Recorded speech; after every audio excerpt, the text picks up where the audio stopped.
Hello? Yes.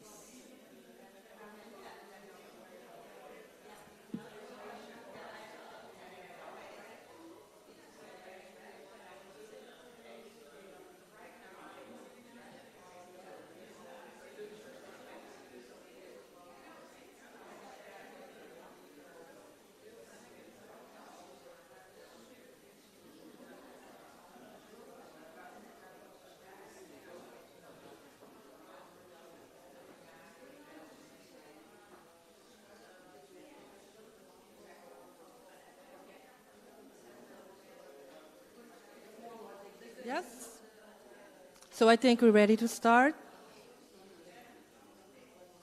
Yes? Dear all, my name is Fiona Regales-Curie, and I'm a policy advisor at the Ministry of Economic Development. I'm also responsible for the account of creative industries at the ministry. I'd like to welcome you all here at Kolab and also all online stakeholders from the sector. Also joining us today is my colleague, Eloise van Wickeren, Film Commissioner, and I'd like to recognize the presence of our other colleagues from CINEX and everybody that is really putting their best effort to make this event happen. Thank you so much. Okay, today I will be moderating this presentation on financing for creative industries. Before I introduce our guest speaker for today, allow me to inform you of some efforts the Ministry has made about creative industries. So far, the attention is fixed on defining the sector for Curaçao and getting data on the size, composition, jobs involved, performance, and economic contribution of the creative industries of Curaçao. But also, we are geared towards establishing a committee consisting of leading public and private sector actors to improve communication of creative industry needs and support collaboration and coordination within the sector. We want to do this through a sector-wide association or sector-wide associations that can participate as an independent sector in international trade. For 2024, we hope to be more visible with our actions toward developing the sector both locally and internationally. Although we still need financial approval, it's our intention to organize a Creative Industries Development Week next year. We will need participation of the sector, and we will also need your support in order to book progress in achieving the goals of the National Export Strategy for Creative Industries. Moving forward, let's move forward to today's valuable presentation. Please be informed that you can ask questions during the presentation and also after the presentation. There's also the opportunity to, for the one-on-one meetings tomorrow. You can approach Eloise for this, either personally, or you can send her an email at eloise.vanwickeren@copianu.cw. So I think there are still sessions open in the afternoon for tomorrow and one in the morning, if I'm not mistaken. So please take this opportunity, because Ms. Lorraine is here today, so don't be shy. Okay. Mrs. O'Connor has spent the past 30 years as a cultural entrepreneur, producer, and promoter of Trinidad and Tobago culture through music, film, and fashion. She has produced numerous documentaries and films and worked on many international productions filmed in Trinidad and Tobago. Mrs. O'Connor has done artist management and production of fashion shows and has managed major events. In 2019, Lorraine was instrumental in presenting Calypso Rose, Marshall Montano, and Nyla Blackman at Coachella. And Lorraine is also a director on the board of Film Titi, the company responsible for development of the film industry in Trinidad and Tobago. Lorraine is currently General Manager at C15 Studios, Ltd., a Caribbean cash flow solutions company servicing the creative sector since 2018, based in Trinidad and Tobago. We have asked her to provide a presentation on financial solutions for the Caribbean creative industry. In her capacity as GM at C15 Studios this morning, please welcome Ms. O'Connor with a warm applause.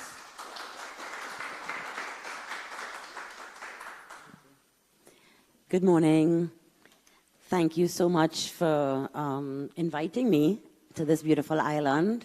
I don't know much of it yet, but I'm very curious to know more and to discover, the creative talents that are here. From the introduction that Fiona did, you'll get an idea that I have a very, strong background in the creative sector. I actually, was born in Trinidad and Tobago, but grew up in France, actually, from the age of 10. I returned to Trinidad in my 30s, and I've been based there ever since, working in creative industries, as she said, be it film, fashion, or music. I work in all those sectors with some of the best, and very proud now to be the GM of C15 Studios. I took on this responsibility in 2021, and it's a very unique company in the sense where there are not very many companies across the Caribbean looking to invest in the creative sectors. As you know, it's considered a high-risk area, and it's interesting, though, because, of course, our great talents is often recognized, in international arenas rather than in the Caribbean. As such, Calypso Rose won a Grammy at Victoire de la Musique in Paris, a couple years back for her album. These kind of accolades, we would really hope to see them more coming from the Caribbean to our talent. And I'm sure I don't need to tell you the amount of names of Caribbean people who are on Broadway, on, the stages in London, and so on. So really, we as a company, and I'm going to so we have the formal presentation, and taking you through that, you're going to understand what the company is about, and then I'm going to talk a little bit about the products that we offer in terms of what are the financial solutions that we are offering. So let's play the first video, please.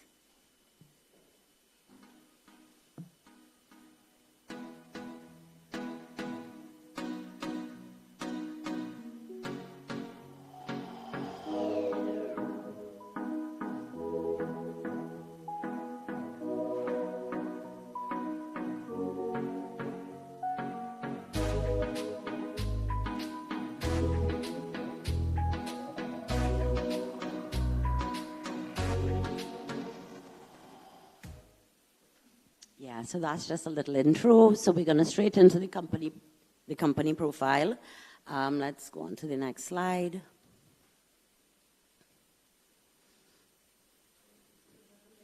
Oh, do I have to click? Sure. Right.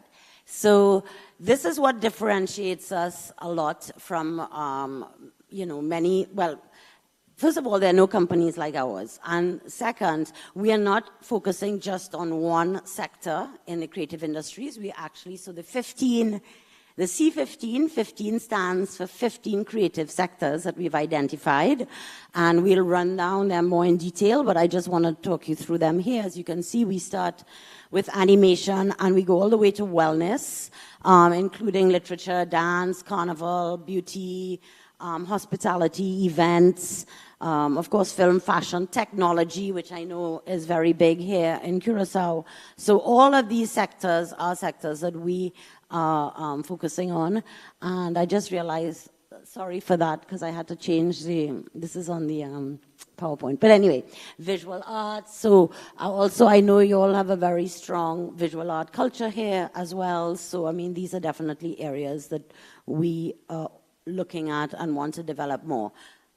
Of course, understandably, film tends to be our biggest sector right now because, of course, film financing, as you all know, is almost impossible in the Caribbean. And And of course, we're getting a lot of filmmakers and producers coming forward to, utilize our solutions. So we'll talk more about that specifically when I reach to the solutions part.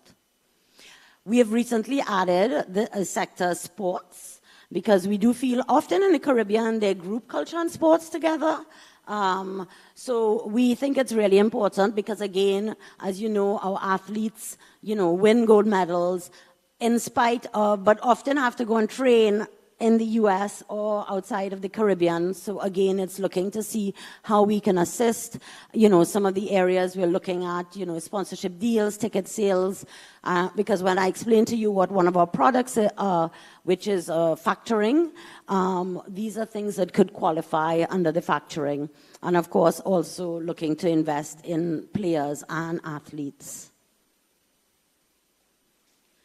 So our goals is to enhance the creative sector for sustainability and profitability. It's to link the Caribbean creative sector with viable investors and investments, and it's to become the premier Caribbean financing platform for creative professionals. So 3 big goals, but we're working, hard at it. I am very committed, and we have a very committed team, albeit small, but we are supported by a very important financial institutions in Trinidad and Tobago who are funding our development. And our vision is to be an integral link between the Caribbean creative sector and the financial sector. So it's not just about us financing, it's also about us bringing investors into the sectors, which is very important as well, because, the financing doesn't come necessarily from our pockets. It comes from investors who are looking to invest in the orange economy. And as you all know, this is trending in many other parts of the world. So it's time that we make the Caribbean, because we have the talent, we have the orange economy. We have the orange, but we don't have the economy, basically. So we have to make it a real economy, and that's our drive. That's what we intend to do. Our mission is to take the Caribbean creative economy to the world by linking creatives to finance to enable sustainability and profitability for businesses and the Caribbean creative sector. So again, big mission, but it's really our intention that this economy be profitable and benefit the players in the industry as well, of course, as the investors. So this is really important to understand. We are not sponsorship, we don't do grants, we are in the business. Our product is finance. So we sell finance, we finance to make back money. So it's all about the ROI, which is the return on investment. So we have several divisions, C15 Capital, C15 Investments, and C15 Distribution, which is still in, I would say, in development. So the capital side is where we have the different solutions, which include the factoring, and I'll go more into detail into that. The investment is where we look at a business or a project or a company and say yes, and they need, X amount to develop or to grow, and we could look at that and say, okay, for X percentage of your company, this is the investment that we can make, etc. Of course, it's not as easy as I just explained it, because as you would know, you have to go through balance sheets and cash flow projections and business plans and so on. So you do have to come prepared. We're not necessarily working with startups as yet, for the reason that, so because this is so new, we have to have success.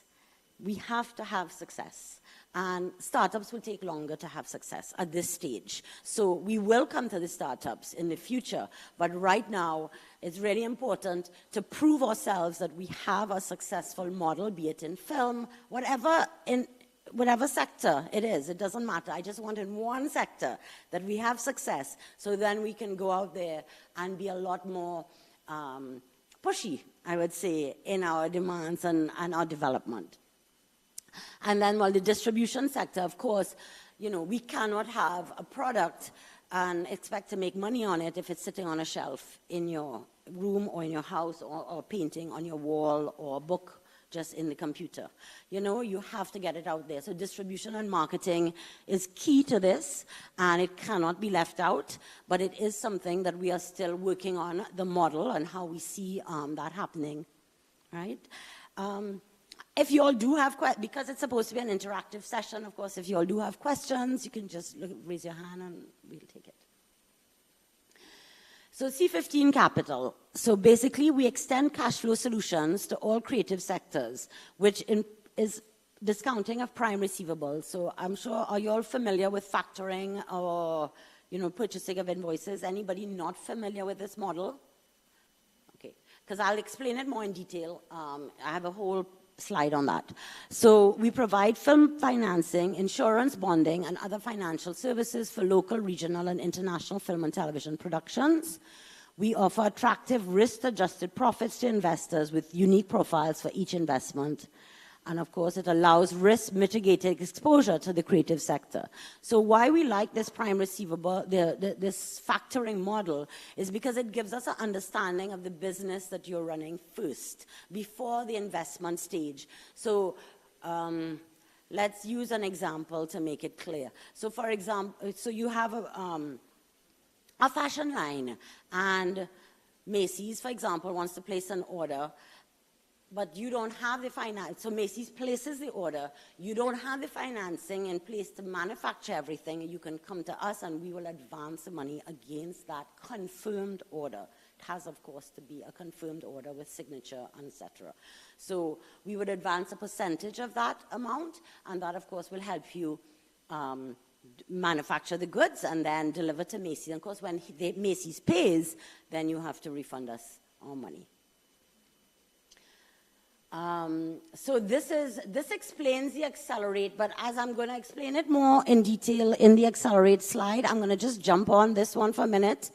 The Create Completion Bond is really important. This is especially targeted to the film industry. So basically, when a film in the US is being produced, they take out what is called a completion bond, meaning it ensures that the film is going to complete it on time and on budget. There's no film in the US that's done without this in place, no major film, right? We don't offer this service in the Caribbean, and often that causes that major films don't want to come and film here because they feel it's too risky. Because, of course, it's the Caribbean, you know. We tend to be a little more laid back than Hollywood. So they would like to see this type of product in place. So basically, as I said, it guarantees, I'm going to switch sides. So we seek to address the lack of availability of completion bonding for locally based producers and also international producers. Details of the completion bond program, we're calling it CREATE, will be determined based on guidance from a partnership with established and experienced bonding companies. CREATE will take into account the following factors that often limit access of local producers to bonding, which intends to take all factors into consideration in establishing local completion bond. Also, we'll work with low production budgets, which are often under $1 million US, unknown producers in the international market, uncertainty around producers' ability to access financing, and bonding companies unable to determine risk associated with filming in certain jurisdictions. So that's why, like Hollywood, LA companies, bonding companies don't work in the Caribbean just because they don't know the terrain. So, of course, our intention is to have our own setup using local insurance companies, well, regional insurance companies, and then we can partner with the LA bonding facilities, so that way it creates a corridor that, you know, to bring productions to the Caribbean. In the investment, the C15 investments, so we offer strategic investments and risk management in a diverse portfolio of culture and lifestyle companies and projects across our 15 sectors. And, well, distribution, of course, as I said, it takes on a marketing and distribution portfolio when required across sectors for all our investments. This is our management team. Well, myself, General Manager, Kerwin Bali is our investment services. So really the C15 is his brainchild. So they are behind KCL Capital Brokers and Aspire Fund Management Company, which are companies that manage generational wealth in Trinidad and Tobago. And so it's their money that we're investing in C15 right now to then invest in the projects that are being presented to us. Carlana is our operations manager, so if you work with us, she actually is the point person handling all the documents and so on. And then Laura Lee is our business development officer, so she's out there looking for clients and new leads for us. And I think, and this is our board.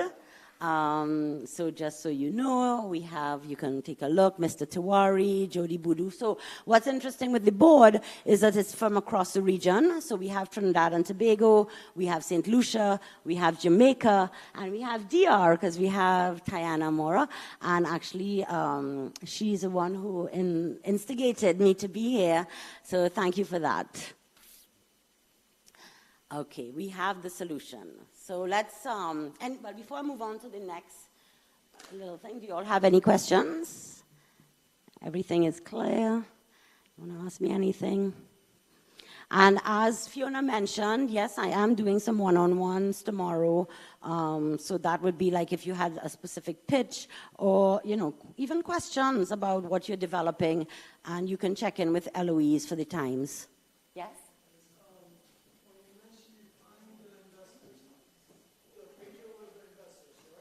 Yeah. Huh? No, no, no. Those are the pictures is our board of directors. Yes.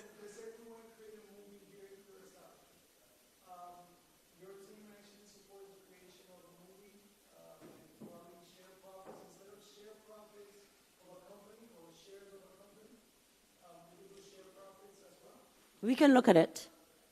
We are in talks and with different projects of that type of the island. So it really depends on what type of movie it is and what is the background, and if you have financial support, what is the plan for distribution. As I said, distribution and marketing is really key for us because, of course, a project can't make money if it sits on a shelf or if it sits on your computer.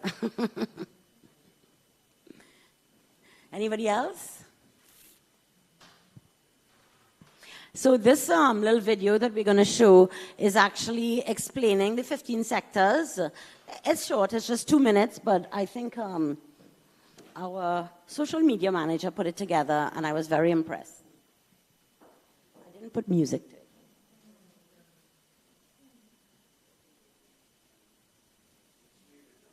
Yeah, well, because there's no music, unfortunately. This was done last night. So it's just showing you the different sectors. The animation industry, the architecture is actually one of our sectors. And of course, this leads into hospitality as well a bit because, of course, Caribbean art. Well, right now, I just feel like I'm in a beautiful, the space has beautiful architecture. Beauty, of course, you all know that beauty is huge. Carnival arts. I think you'll also have a carnival here, so we're looking at supporting carnival bands, dance. We love to dance, so and we have dancers on the world stages, events. Well, as you know, a Curaçao person told me last night that you all are big on events, but I don't know if you all could beat Trinidad. But fashion, so actually this is a fashion brand that we're supporting out of Trinidad, but developing into Europe.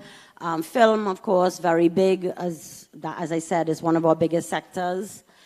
And hospitality, which is growing a lot, and of course hospitality in Curaçao, I think also is something that we could look at. Let me move on to this side, because the speaker. And then music. Of course, can we not talk about music in the Caribbean? Impossible. Photography. So we know we have, lots of images. Technology, which I know is really big here. So be it the apps, be it the NFTs, the cryptocurrency, all that area we want to get into. Theater arts. plays, or even taking, yes. Yeah, well, yeah, visual art. So yes, telecommunications, but that would go through our mother company. So Aspire, who is which is the company that's really financing us. They do more like telecommunications. Yes. Telecommunications, they do energy, they do construction. So I'm also here to mention their name to pitch for them because they said make sure and tell everybody we exist. So, and of course, sports, as we know, is a billion-dollar industry, and we do have the talent. So how can we, support the sportives so that they don't have to always run to the U.S. For training and funding and even sponsorship? So, right, let's go into, so this is really the product that we are pushing in our early days. So, yes? I saw in the overview you had literature also, but I don't see it up here. Good point. She must have forgotten to put it in, but it is there. Literature, yes. like producing novel, books? writing, yes. Producing books, publishing. Publishing books? Yeah. Okay. We have, somebody has approached us with a Caribbean version of Audible, which I'm very interested in, of course, because we want to tell our stories in our voice. And I love this concept of because you all know that Audible is just huge. My children, much to my despair, who are big adults now, never read very much, but now they're all listening to books on Audible, which, of course, is good enough for me, once you're getting the information. So can you imagine our Caribbean stories told in our Caribbean voices on Audible? So it's just to answer your question, to let you know that full sphere of literature, also even buying rights of books to transform into films, those are things also, we could look at and explore. Yes?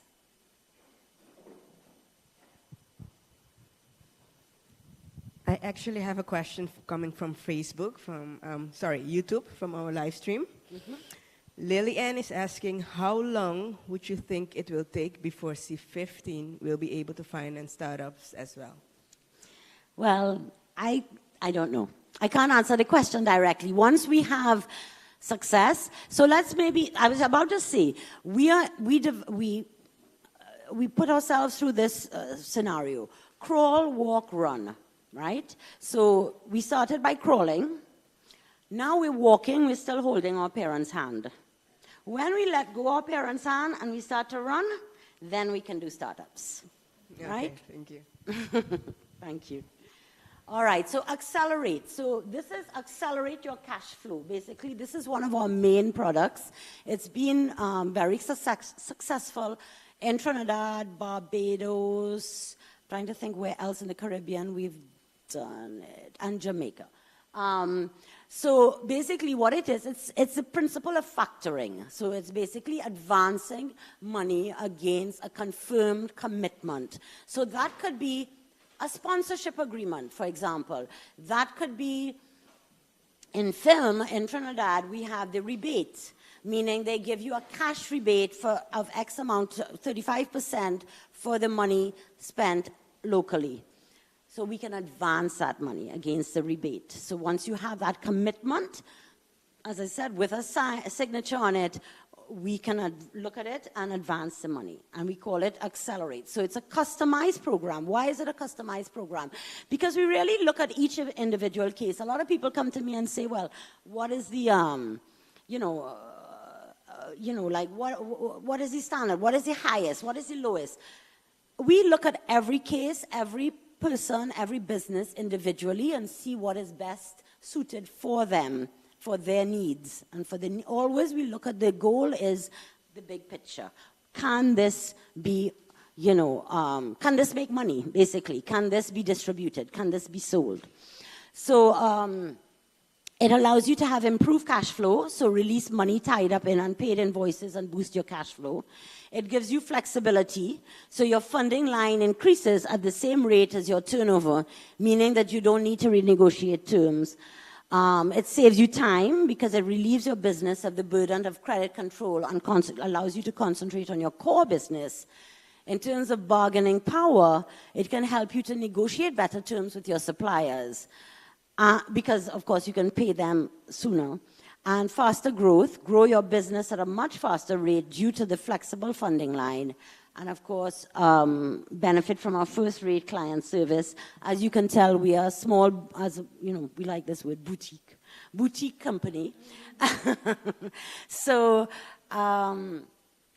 we really give you that first-hand, first-rate. You know, we are there for you. It's like, you know, we are look to support your goals and tailor the financing to suit what you need. Of course, with protection on the risk on our side, and that involves the invoices, or, you know, we have a master factoring agreement. Of course, all this is done, you know, with agreements and so on.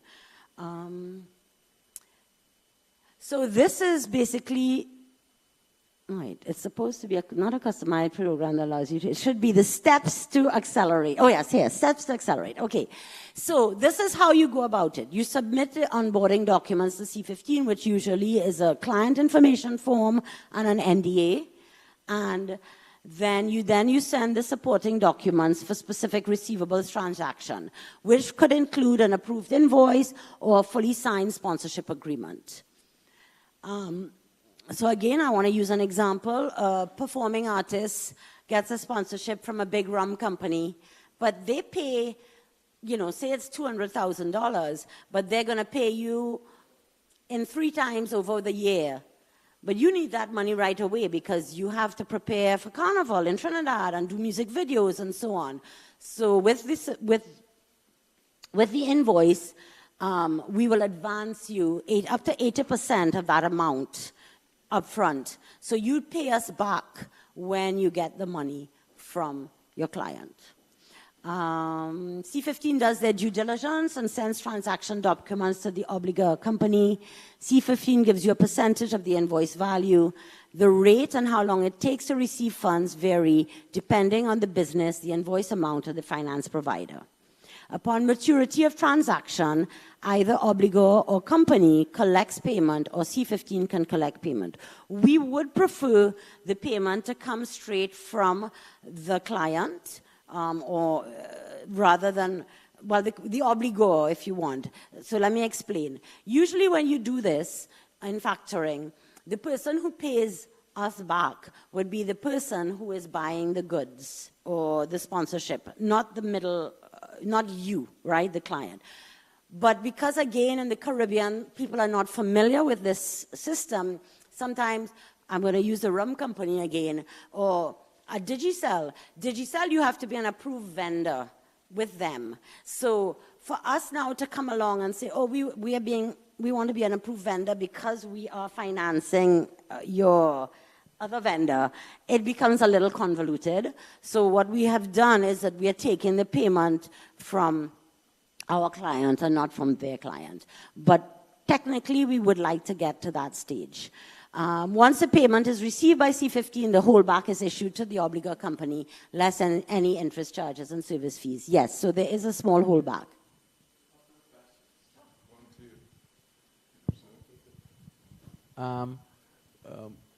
As far as the risk, who carries the risk? Well, we carry a part of the risk, but you carry the risk that your client is going to pay you.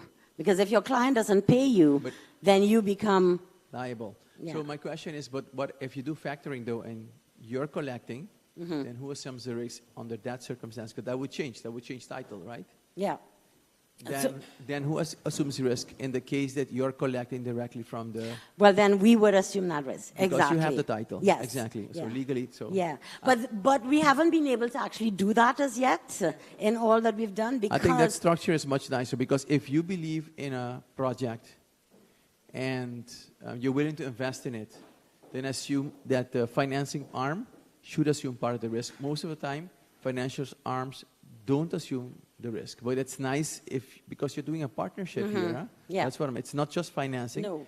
It's a partnership. So then I think it should be shared risk. So I think Yeah, it's, I think it's and I mean, again, we work with our clients, and I like what you said. It is a partnership. We see ourselves as your partner to help you grow. And as I said, starting with Accelerate then leads to investment, because once we see that, okay, the business is functioning, you're being paid by your clients, and the money isn't going into your next trip to Europe. Yes. Yeah, And then we might, and then you might say, well, you know, we want to expand to Europe. You know, 10% of our business is worth $300,000. Are you interested? And that's the next discussion, you know. That's right. So you basically, you're a mild Shark Tank, right? Is that it? Kind of, you could say Kind of, that, right? yeah, So- yeah. We're all big fans of Shark Tank, you know that, in the business. So, yes, we could be. I mean, I say I have the best job in the world because I sit down and listen to people pitching their projects and their passions to me every single day. So I love what I do. No. Next question that follows. Returns, ROI request. Return relative to the investment you would. What's typically the percentage of your cut? Of the, Right. of the profit or of the loan? Well, with the Accelerate, we only, as I said, every case is different. But on the Accelerate, actually, I have an example. I think, right. Because there are two angles you can take. You can say, Yes. well, of the loan percentage or of the profit a cut. Yes. So you can go two angles with when you do factoring. Yeah, but we are basically, this gives you the idea. So on a 50,000 US, which is a 1 year tenure, if we advance 70%, well, 70% of the amount, which is 35,000, there's a holdback, meaning this is a 15% holdback that we keep until the money is paid. These are our fees. And usually this is between 1.5% to 3% a month, or 15 to 18% yearly. Again, it depends on, the length. Some of them we've done at 3 months. And, you know, again, we work with our clients. I mean, I shouldn't say this, but if there's some people after 3 months, they still haven't been paid from, you know, their clients. So we would extend it. Of course, we're going to work with you. When, you know, the last thing we want to do is have to enforce the contract where we go to lawyers, and that's the last thing we want to do, because that's not the objective. Yeah, that's just wasting money, basically. Yes, for everybody, of course. And it defeats the point. So if you come to us and say, well, look, the client hasn't paid yet, could we get another month or whatever? Yeah, there would be accrued interest, of course, because again, we're in the business of selling money, so there is a price to pay. Yeah. Yes, exactly. That's what it is.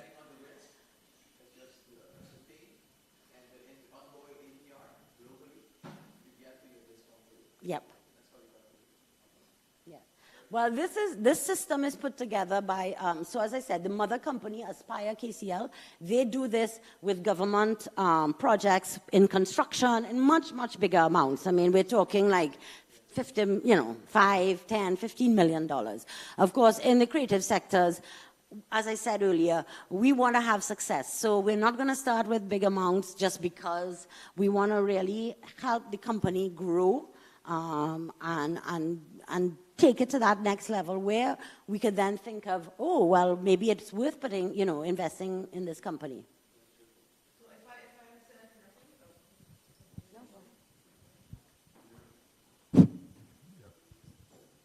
So if I understand correctly, So if I understand correctly, you have an invoice of 50,000. You advance 34. Yes. And so in the front end, when you basically give them the money in advance, you hold back already the fee for all of the, okay. So in hand, you'll get the 34. When the 34 is paid back, you'll get back the 7.5. Yeah. Okay, and the discount for, because what is And the this is discount what fee? we get. Okay. That's our fees. Okay. Yeah. Because I'm just trying to figure out what amount needs to be paid back from the 50. at the You have end? to pay back 35,000. That, okay. When you get paid Yeah. by, okay. Yeah. So in fact, because there's a cost for us of borrowing the money, obviously, so this is all included in this. So it was just an example on a 50,000 with a year tenor.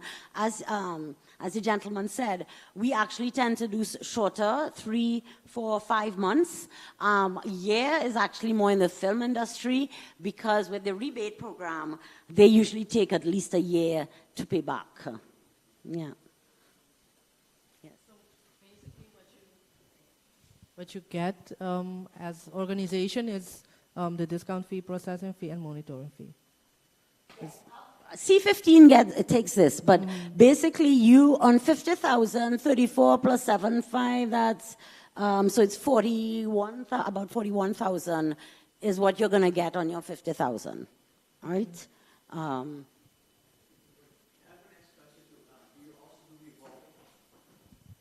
Instead of executing, for example, if you have a long-standing project where the project goes in batches, in IT, for example, and maybe some light infrastructure, because you're able to do that as well. If you do IT, you're able to do light investment in infrastructure as well, advancements and whatnot for customers.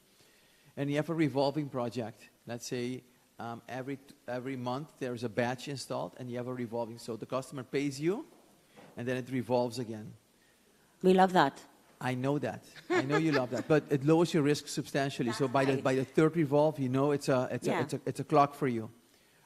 Then your discount fee will be less. Yes. Well, everything is a negotiation. Huh? Of course. And then you can actually extend and say, maybe instead of 1 year, we can do it. It's a 3-year project. We go in with you for 3 year with a revolving. Yeah. I like it. And you like that. And that's the kind of projects I think you favor the most. Yeah, we would.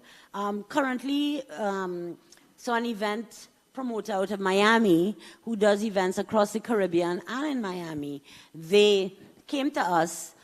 It was an interesting discussion because they couldn't really see at first how we could support because they make money from their shows, so they don't, but as you said, between one show to the next, by the time they collect their money, and they've already started doing, yes. So they have that cash flow hole, if you want. And so exactly, we talked about a revolving credit line where they would draw down, in between the events and then replenish after the event. So yes, it's definitely a model that we are interested in. And the guys, Mr. Valley, who's behind this, he's a finance whiz. So we can come up with different solutions. Like, don't ever feel like, oh, I don't fit in the box. We don't want to be a box.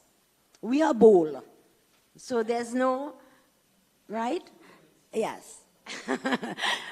We evolve. Mm-hmm. Good. Well, this is a team. We introduced them earlier. So, yeah, I think that is it for the formal presentation part. Any questions that you all would like to ask, or if you all want me to run through maybe a case study, explain how it actually works from beginning to end, I could do that also. I could actually I think I'll use the film industry in Trinidad to give you all some insight because well, I've been speaking a lot with LOEs, and I hope that soon you all will have something similar here in Curaçao. When contracts are signed, I assume there's time based on the laws, right? It will not be at the local laws where The contracts with us? Yeah, the contracts with us are Trinidad and Tobago laws. So all finance contracts, every single contract is written based on the Trinidad and Tobago laws, not on the laws of the country where the loan is executed. No. But we could put both. We could actually put both. Okay, because good. we have done that. We're doing an investment, in a company that's actually opening in France. And so we've put Trinidad and Tobago and France. I got it. Okay, good. Just a legal question. No, those are important questions. Yes, because jurisdiction is key, huh? Yes, it says of course. everything when disputes. I also remember, because we spoke prior, so I know some things, because I think it's also interesting to mention that it's actually for all Caribbean diaspora, so it doesn't matter in what jurisdictions you are. Like if you are from the Caribbean and you live in Europe, you can also Definitely use these services. So that's a great point. Thank you, Eloise, for reminding me. So yes, one of our criteria, it has to be Caribbean connected in some way or fashion. Well, yes, not necessarily living, but Caribbean heritage, Caribbean roots, a Caribbean story. Somebody found us in the UK, and they were doing a reality show in Africa. It didn't work. It can't qualify, because again, we are too young. I mean, maybe in 10 years when the Caribbean industry is big and so on, we could start looking at that. But I'm not going to, help somebody develop a project. She's like, I'm like, do you have, she didn't even have Caribbean heritage, So I'm like, sorry, You have to have some connection to the Caribbean.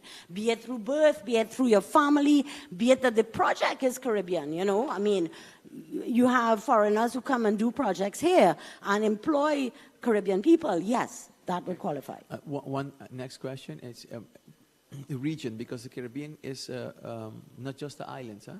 There are nations also like Colombia, Venezuela, Mexico, and Central America, and Belize. So these are all Caribbean nations as well. Yes. So they fall within the realm as well? Well, we've put it out at our last board meeting, we brought this up, that can we extend to LATAM? And yes. Yes, because it's important, yeah. Because for Mexico, I happen to represent Mexico, so I may have interests in that direction, so we may talk. No, I think it's important because I say this all the time, and those who know me have heard me say it before.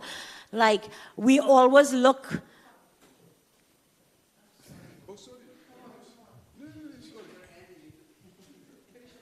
Yeah, I was saying we always look at going north, and we need to look at going east much more, because we are the same people, we have the same likes, we're living in the same region, why are we dominated, by North America and Canada, whilst we, Colombia, I mean, so many people right now, even out of Trinidad, are basing themselves in Medellin, in technology, because apparently on a digital level and technology-wise, it's like way ahead of a lot of places. So, I have Trinidadian counterparts in business who are basing themselves 4 or 5 months a year in Medellin.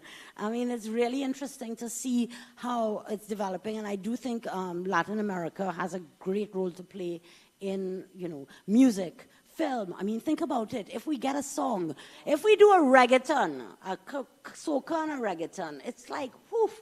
I just got goosebumps on my head.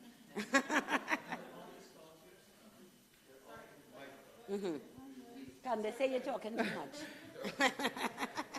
Is there a minimum you want to finance of your financing? Well, we would, our minimum, good question. So yeah, let's say 10,000 US would be the minimum, because it has to make sense. Remember, there are fees and all that, and there's work involved. So the same work goes in, whether it's 10,000 or 100,000. It's the same work, Okay. So yeah, 10. Thank you very much. Lorraine?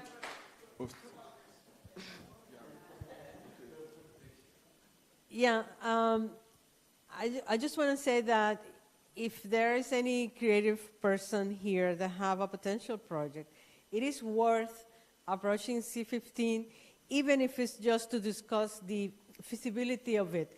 Because usually when we are artists, we are thinking about only our creation and from the creative point of view. And a lot of time, we are not seeing the business side of it.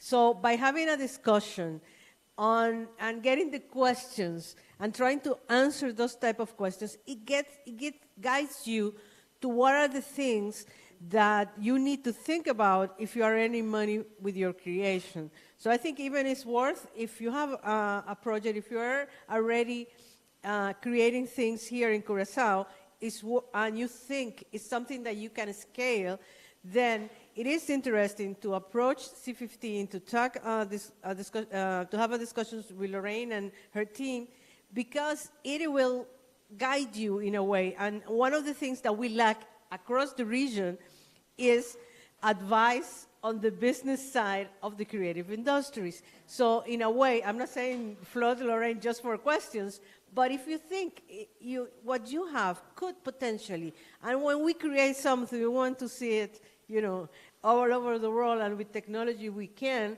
So that is an opportunity, and so use that. And she's here today, so all of you at home, write to Cinex and mail and get your and Elise and get your appointment, because I think it's worth getting having that conversation, because it gives you an idea, it gives you to look at the business side. Yes, correct. And as I always say, even the people that we say we can't help you right away, I always give them advice. I'm a very constructive person. I don't want anybody to leave a meeting with me feeling discouraged. So I will always lift them up. I will always give them positive advice and tell them what they could do to come back to us and represent if the project isn't ready right now. So following on what Diana says, please, I'm very approachable. Just come and talk with me, organize with Eloise to meet. Okay, thank you very much, Lorraine, and all of you for listening in online, but also here in the room. We have a tight program, so we're going to switch over to Pauline to take up.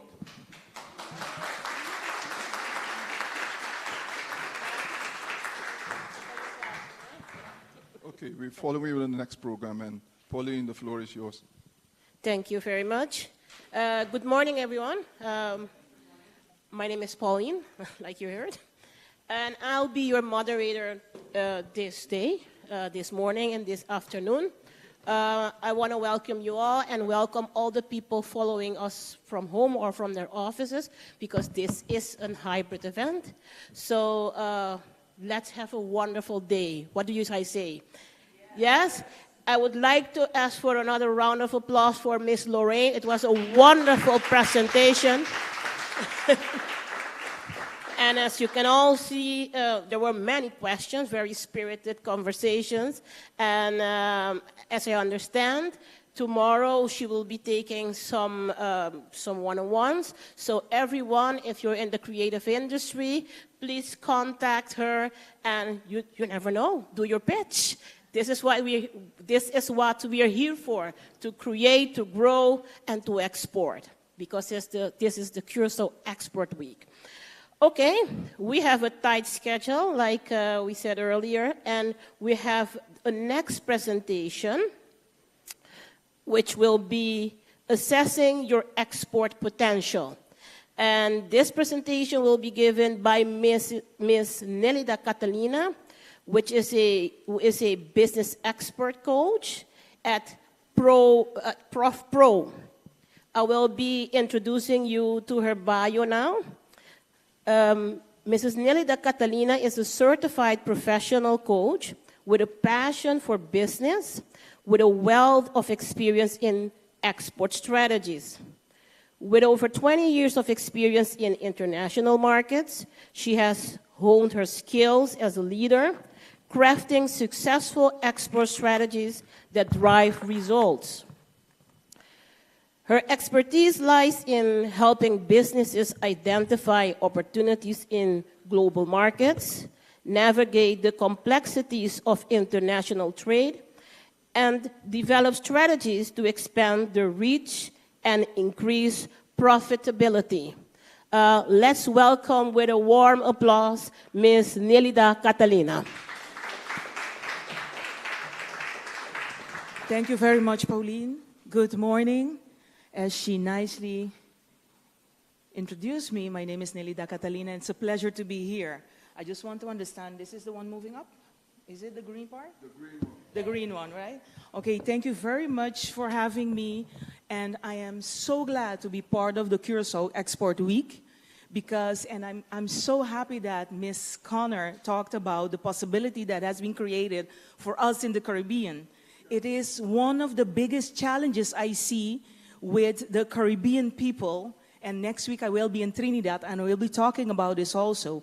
There should be a mindset shift in how we see ourselves and how we carry ourselves as the Caribbean people. We have quality, we have talent, we are innovative, and we have to use it more. One of the struggles that we are dealing with is that we don't believe it sometimes. We have to believe it. We have to know that even though we are small islands, we have the capacity to do good business and export our service or our product. I'm going to a very simple presentation, and it's about exploring and assessing our own export possibilities. This is just a sum up of everything I'm going to talk about. I'm not going to talk about all of that in depth, but this is like a process I go through with my clients when we talk about exporting. First of all, for you to export your product or your service, we start with step one. You have to develop a strong brand. You have to know what is my product specifically and what is my service. But before we go there, when I ask you, when you come to me and we talk about exporting, one of the first questions I'm going to ask is, how is your business doing locally? How is your business doing locally? What is your income? What are your expenses? Do you know what you have produced last year? How is that going? Because if that is not going well, we are in trouble. We have to make sure that our local business is correct. We have to know that we are paying our taxes. We have to know what's our income. We have to know every single thing about our local business before we talk about exporting, right? Because that is your history. That is the figures that will show you I'm doing well or not. So the first step is developing a strong brand. A strong brand can differentiate everything in the market you want to access.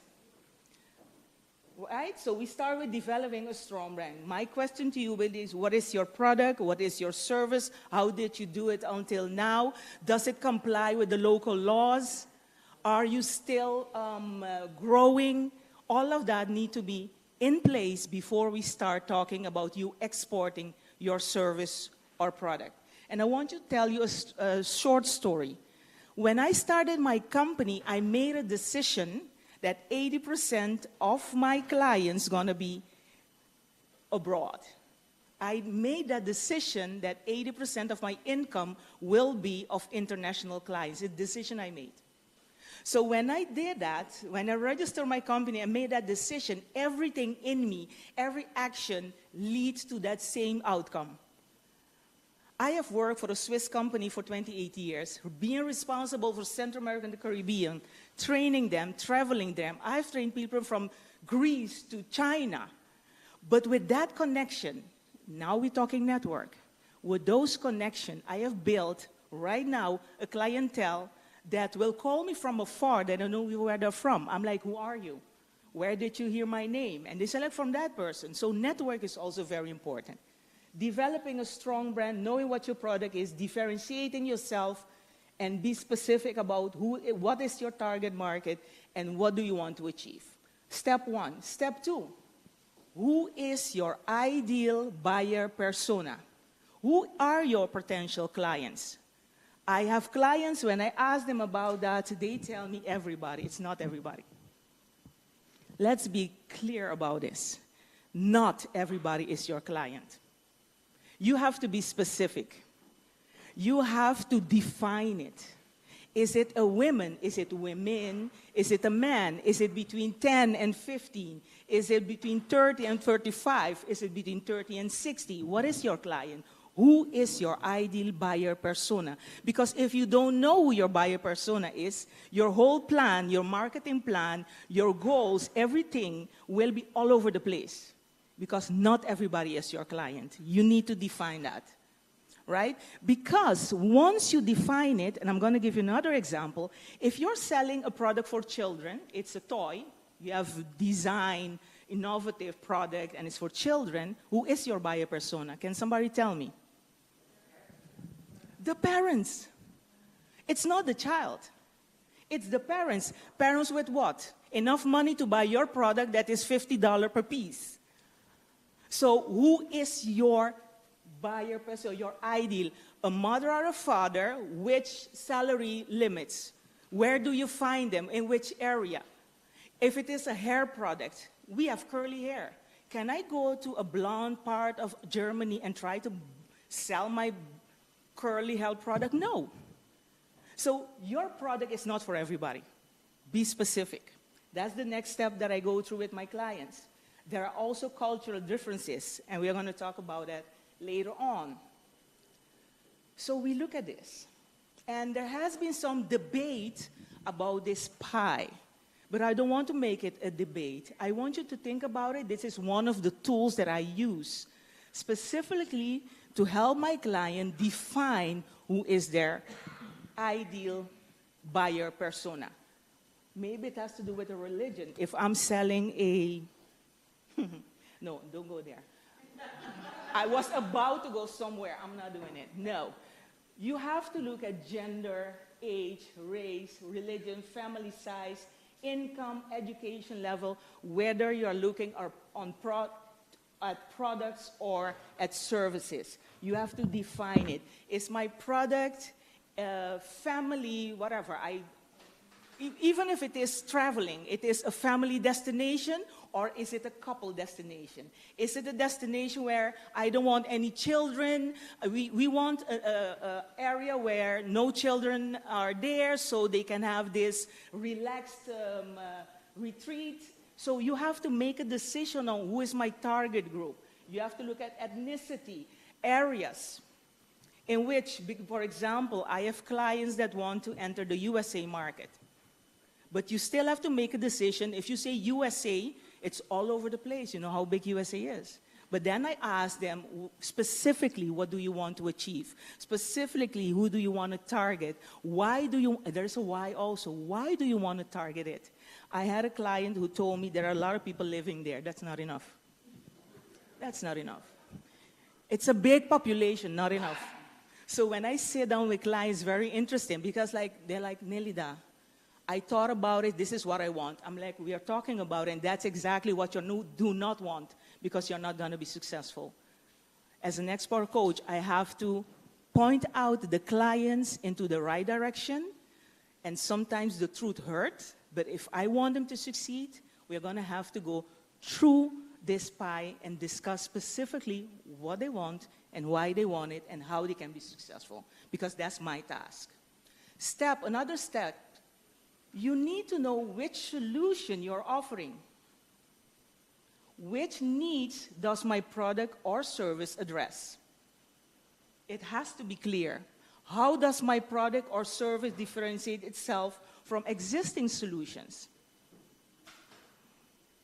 Have I conducted a market research? Sometimes we look at markets and it's looked as an interesting market, but when we really define which solution we are offering, it's not the correct market.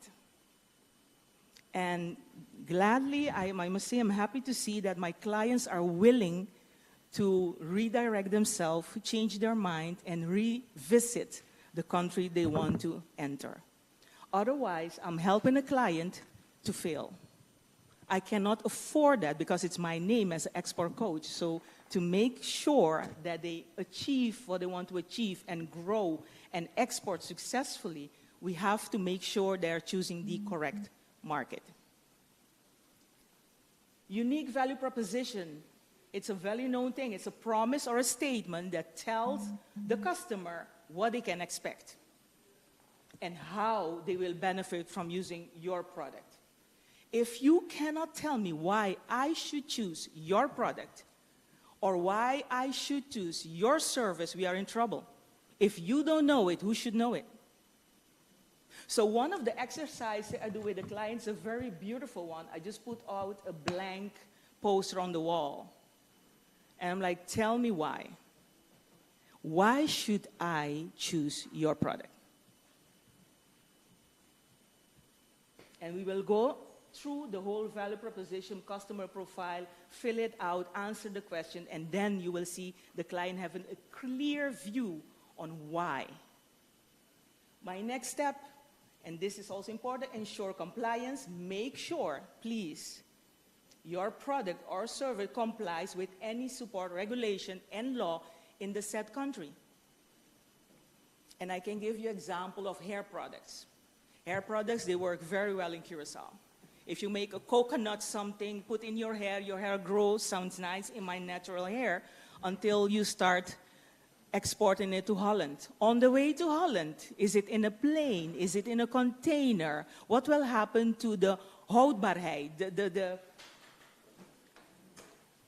the structure of that product? Will it come there and it is one big mass, or will it get there to another country that you're so interested in and it is one big oily? So we have to look when it comes to products, and it's very diverse, because some clients, we have been to the inspectie der geneesmiddelen and everything was okay. They have their approval, but when we moved to Belgium, there we go. What are the regulations? What do I have to consider? What are the laws? What has to be on the ticket? Made in Curaçao sounds very beautiful until you get to Belgium, because it's not only made in Curaçao that should be there. There are other things that you have to comply with to be able to export it to said country. I had a client having a very great product here in Curaçao. And a client from Lima, Peru, came to Curaçao, bought the product and took it to Lima. But then the client asked her to send 10 bottles. You know what happened? They intercepted at the custom, because it didn't comply with anything regarding the laws of Lima. If I put it in my bag and take it there, nothing wrong, until you send it through custom. All of those things is my job as an export coach to remind you, talk with you about it, find out, call whoever in Lima or in Holland to tell me what are the rules and regulations. Channels and country. We will define it very specifically. I like to understand why you want to get into the market. I want to know also, what do you know about the market? I want to know, do you have anybody there already? Do you have already contacts in there with somebody in that market? If not, I will find some connections for you. And if I cannot find it, I will find somebody that can find the connection. The point is, we will thoroughly go through your target market. The reason why, I want to know when, and I want to understand how sustainable is it. Because can you imagine us making a full export strategy plan, and at the end of the day, after you pay me, because we pay up front, after you pay me, that's a joke, after you pay, then we realize we have made the wrong decision? I don't like wasting my time, but I don't like wasting my client's time and money neither.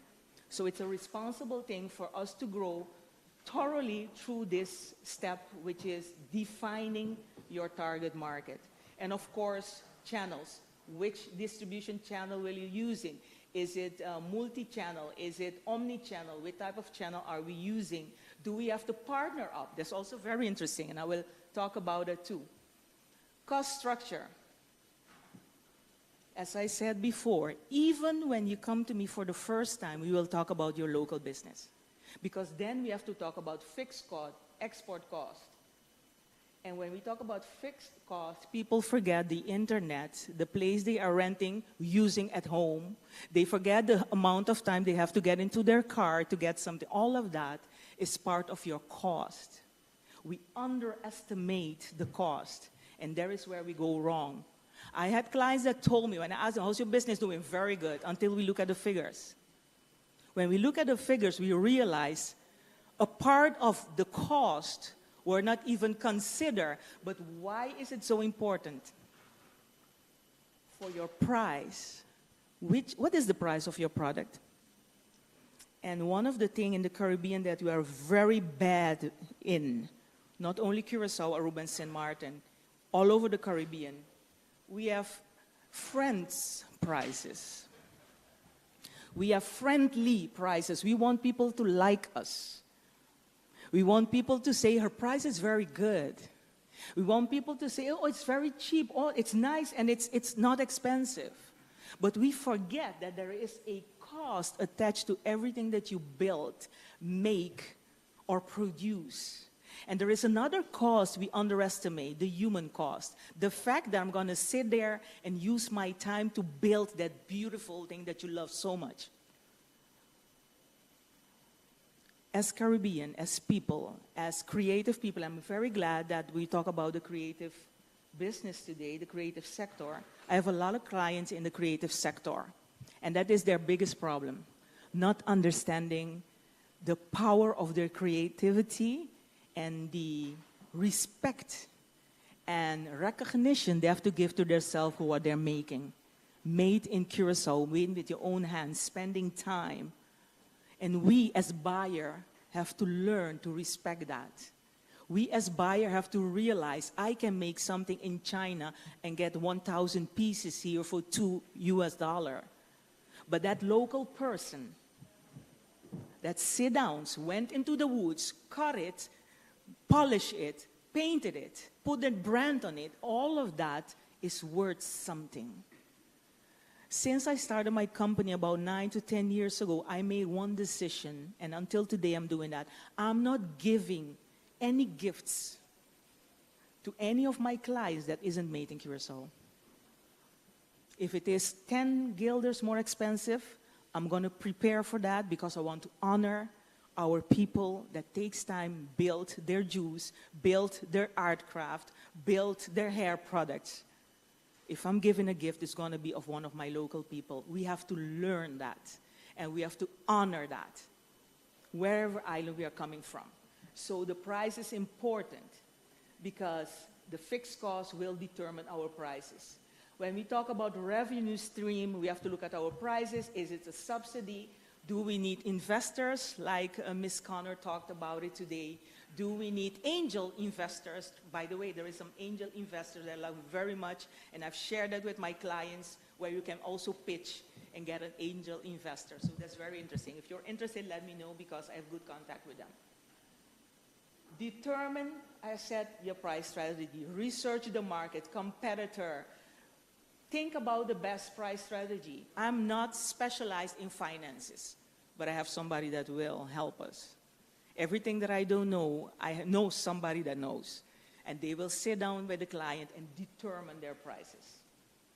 Sometimes you have to adjust pricing based on local market conditions and taxes. I'm going to give you another example, and sometimes people get shocked when I talk about it, but it is the truth. If you have a product in Curaçao and it is 100 guilders, how much do you think it is in euro in Europe? Can somebody answer that? If it's 100, the cost of it, after you calculate it, is 100 guilders. What would be the price in Europe?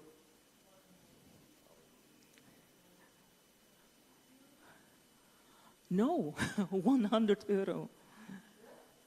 When you go back, when you calculate everything back, you realize that when you start dividing your 100 guilders back to 40 euro, you're losing.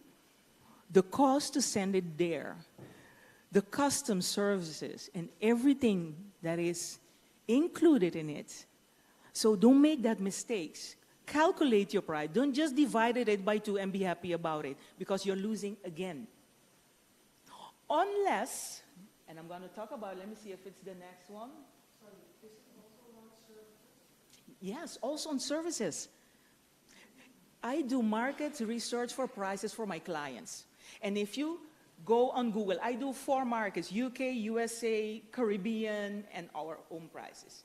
And you ask somebody for what is the price of administrative service, and it is 100 euro. In Curaçao, it's 100 guilders. It's very important, very interesting. So it is per client that we go out there and do the market research. You cannot divide it into and be happy about it. That's what I'm going to tell you, because you make the mistake of damaging, you're just spoiling the market. You will get a lot of clients for that price, but it's not the price of the European market. You have to be very careful with that, even with products. So before, my point is this, before you decide a price, let's review it.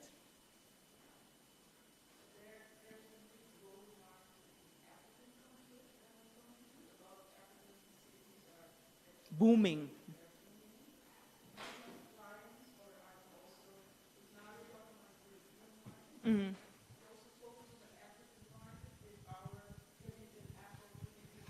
Yeah. Now, no. I have a client in London. And she is now, I'm helping her getting to the African market. That's why I know about the African market. I do not have locals that want to enter the African market, but I have clients in London. I have like 3 clients, they have their business already set, and now, so that's why I'm learning more about the African market. But if you want to know about that market, we have the ambassadors, and I'm an export coach for RVO. And we can use the ambassadors of those countries to get information, also when it comes to partnership. So if there is a question about that, I will send out a mail, get in contact with the ambassador, and then let them help us with prices, partnership, and that type of things. But there's no infrastructure yet. No. But there is always a first time. You know, guys, I always think about possibilities. If it's not there, we're going to create it. If it has never been done, you're going to be the first one. If people say it's impossible, let's try it. Why not? Let's be the one to try it. So if there is a question about Africa, let's call, let's send an email to RVO and get some information about it that suits you. We have to have export KPI. How are you going to measure progress? And even locally, people have the tendency to miss out on measuring their progress. You have to measure your progress. You can do that monthly. That is the best way when you start, so you know whether you're going the right way, whether you have the right. So your key performance indicators are very important. Evaluate your performance, evaluate the performance of your services, the performance of your product, so you can make adjustment as soon as you see something is not going the correct way or it's not really picking up, then you can make corrections. Competitive advantage, there is no way we can do this without conducting a market research. We have to. I have a company in Holland and I have a lady here that do market research for me. So I just sent her the data, sent her what I want, and she will go out there and figure it out and give us a report. That is very important, especially if it's about product. Services is easier. I'm in service, so I'm very, very easy for me to export. But when it comes to product, you need to do a good market research based on prices, what is mostly in at that moment, what is everything that's going on, what are they offering, what is the competitor doing. Gather customer feedback is also very important. Even if it is, because I have clients that have shops, online shops, even then we will do market researches to see prices, the cost for to get a product where it has been ordered. You have to know the cost of the banks. When they pay you, all of that need to be figured out and be clear before we get started. Implement sales and marketing strategy, of course, based on your buyer persona, based on your unique selling proposition, based on what you want to achieve, what you're offering. You have to make a sales and marketing strategy that is in line with that. Also, for us, we talk about different languages. If you want to enter a Colombian market, a Spanish-speaking country, if you want to enter an English-speaking country, if you want to enter a Dutch or French-speaking country, you have to remember that you have to look at your marketing strategy and materials also in that language. And even if you go to Jamaica and Trinidad, there are 2 different languages. The accent is differently. So you have to think about it. What is their custom? How do they handle things? And you have to adapt to that based on what is your product or your service. Establish partnership. This is very interesting. You can make a decision that I want to enter the European market, or specifically, I have a client entering Spain in that market. If you want to enter a market like that, you can prepare everything on your own and set it up yourself, or you find yourself a partner. Somebody in the business doing what you're doing, which you can work with, cooperate with, have this joint collaboration which will lower your cost, but expand your territory. We have to stop being afraid of working together. Some people have had some bad experiences. It's true. But if you do a good research, good background check, which also Holland helped us with, and really have good contract in place, you will be able to partner up with credible people which will help you grow, expand, export in a responsible way. We are not signing contract without having it checked out. There are some very simple things that we have to do to ensure the security, to ensure our product, to ensure our business, and to protect it. It is simply done by making sure the whole backup, legal things is under control and checked out the correct way. So don't be afraid of partnership. Do it the right way. I'm working, and then next week I will be in Trinidad giving training for sheet trades. And it is partnering up with another coach in Trinidad. That is partnership. It is finding that correct person that is in line with your vision and mission with which you can work together. And we are looking forward to expand to the other islands in the Caribbean. So don't be afraid of partnership. Early adopters, those are your network. Yes, you have a question. Okay, so this question is coming from our viewers on YouTube. Lillian is asking, which tools do you use to make sure the market research is comprehensive? The market research? Yes. Oh, I don't use any tools. I have two people. I have one in Europe and one in Curaçao doing the market research for me. So whatever the market research, whatever the product or a service is, I will find the person to do the market research.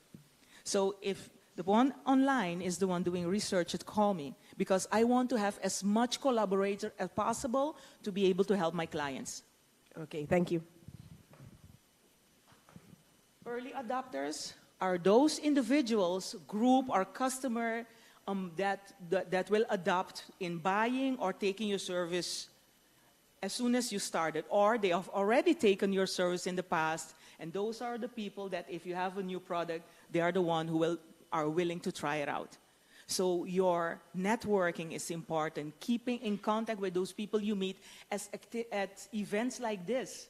That's why I like every export week, even also abroad, I just meet with people, get in contact with them, know what they're doing with one thing in mind, working together. Those contacts are important. High concept pitch. This is a pitch, everybody knows about it. It's the pitch, it's a brief and straightforward description of your ID or your service or your product that capture the essence of what you do. It is a very nice exercise to do, your high concept pitch. And I want to go here. How many minutes do I have? Okay. Let me go to this. I'm going to explain this to you because this is my last slide. When I'm doing export strategy, working out the export strategy with my clients, I use this format. It is a simple format that gives the client a helicopter view on what to do next to export. We will go in the steps that I have just explained to you. We will work it out with the client in a form like this. Right? This is the empty form. I will ask the client to fill out which problem or desire, which problem they are solving. We will ask the client fill out their buyer persona, and we use post-it notes and have like 10 colors because I love the colors. It's more appealing because after you finish it with me, you will hang it in your study and at home to remind you that you have sat down with me and you have prepared an export strategy. Right? Once you do this, we work it out together, you will take a look at it and know what to do to export. The ball then will be in your court, and I will be harassing you. Because I will ask you, after you fill it out, to put out there some dates. I'm known as the harasser. Because if you tell me you're doing this in 2 weeks, before we get to the 2 weeks, you will get a call. It's like a horror movie. This is Nelida. What have you done? We have it in English, we have it in Dutch, we have it in Papiamento, we have it in Spanish. So whatever model or language you want to use, we will work it out together. The only thing is, I'm a doer. I'm a passionate doer. I will call you and ask you what happened. How can I support? Are there any other doubts? Do I have to call somebody somewhere to help you out? Because that's the type of coach I am. That was my presentation. Thank you very much for your time. Paul. Thank you, Nelida. That was a really wonderful presentation. We got some great takeaways, like not everyone is your client, and that she is a harasser. Okay, we are going to continue with the program today. Our next presentation is titled Making Sustainable Trade the Standard. Where do I start? Oh, that sounds exciting, right? Our next presenter is Ms. Akshata Limaye. She is an advisor in sustainability standards and value chains at the ITC. I will be introducing you to her bio now. Mrs. Akshata Limaye is an India-qualified lawyer. She holds a master's degree in international law and economics from the World Trade Institute, University of Bern, Switzerland, where she focused on international trade and investment law and policy. Akshata has been working at the International Trade Center as an advisor on sustainability standards and global value chains. She contributes to the development of the Standard Map, global repository of sustainability standards, codes of conduct, and audit protocols. She works on research projects and events for awareness raising about sustainability issues relating to international trade. She is going to make a call. Oh, there you are. Welcome, Mrs. Akshata. How are you doing? Okay. People, I leave you in great hands. The floor is yours. Perfect. Yeah. Well, thank you so much for that kind introduction. I hope you can hear me. And wishing you a very good morning. It is indeed a pleasure to speak with you all at the Curaçao Export Week 2023. I must admit that I wish I was in the sunny Curaçao with you there rather than a gloomy, rainy and windy Geneva today. But I guess c'est la vie. Nonetheless, I'm very grateful for the opportunity to be connecting with you.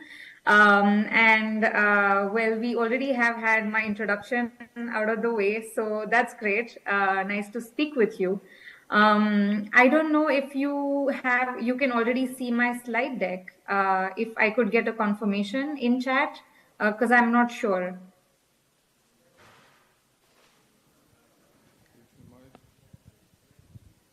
Can you hear me, Ashata? Yes. Yes, we don't see anything on the screen yet. I see. Okay, so can I share my screen Yes, if that's go ahead. okay? Go ahead. Okay, perfect. I will do that. Let's see. It's been 3 years of pandemic and we are still struggling. I'm still struggling with technology, so please bear with me. Could I have the right to share screen? The right to share screen. 1 second. Yes.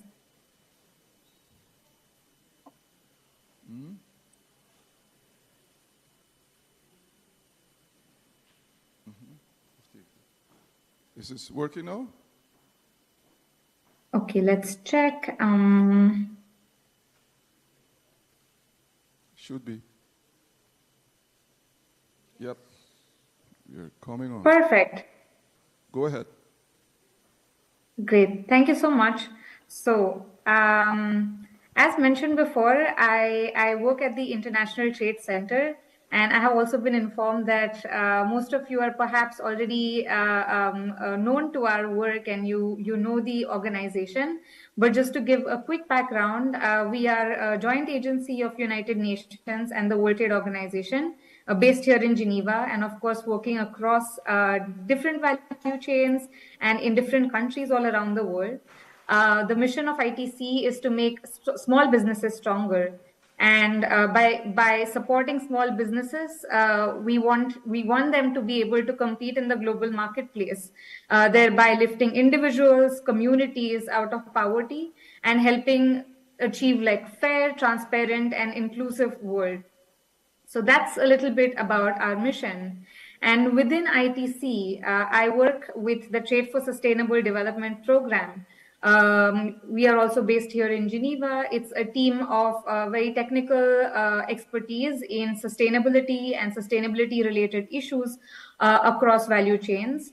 Our major focus also is on voluntary sustainability standards and other sustainability initiatives. One of the major parts of our work is to provide various tools and many practical tools that can enable small businesses to get as much information as possible. So our mandate is in having better transparency and also ensuring traceability across the supply chains. So why am I here today and what are we going to discuss? I'm first going to focus a little bit about the concept of sustainability and how really is it relevant in the context of international trade. Then I will go into the introduction of voluntary sustainability standards and sustainability initiatives linked to our first topic on sustainability and international trade. And finally, which will be interesting part, and I'm also looking forward to your feedback on it, is this tool that we have developed called the Standards Map. We will go into a little bit demo of this tool to understand how it can be best used for the information that you may need in terms of building export potential and export competitiveness for the businesses in Curaçao. So followed by we reserve a few minutes in the end for questions and answers. I have to apologize in advance that I have a hard stop at around 11 a.m. Curaçao time. I will try and extend it a little bit if possible, but apologies in advance. You can always contact me later and we can keep in touch. So let's dive straight into it. So here we will focus on the concept of sustainable development. So which we can go as far back as 1983 when the World Commission on Environment and Development, which is popularly known as the Brundtland Commission, was set up to create a global framework for sustainable development. And one of the outcomes of this commission was the report, which popularly known as the Brundtland Commission report, or our Common Future report of 1987.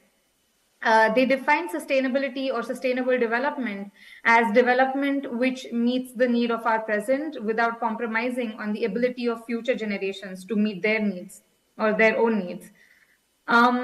So if we see even in the report, the concept of sustainability was considered in a holistic way, whereby there was a focus on three important E's. One was environment, then there was economy and equity. It's important to note that as far back in 1980s, the focus was not only on environment when we discuss sustainability, or the focus was not only on profits or economics when we discuss sustainable development. So it was rather like a holistic definition that came about, and the different versions of sustainability or sustainable development that we see today is somehow connected to this definition found in 1987. So this is, of course, this sounds like a very academic conversation, but sustainability in general is not a niche topic anymore. We very commonly use it day to day. I mean, of course, understanding our realities.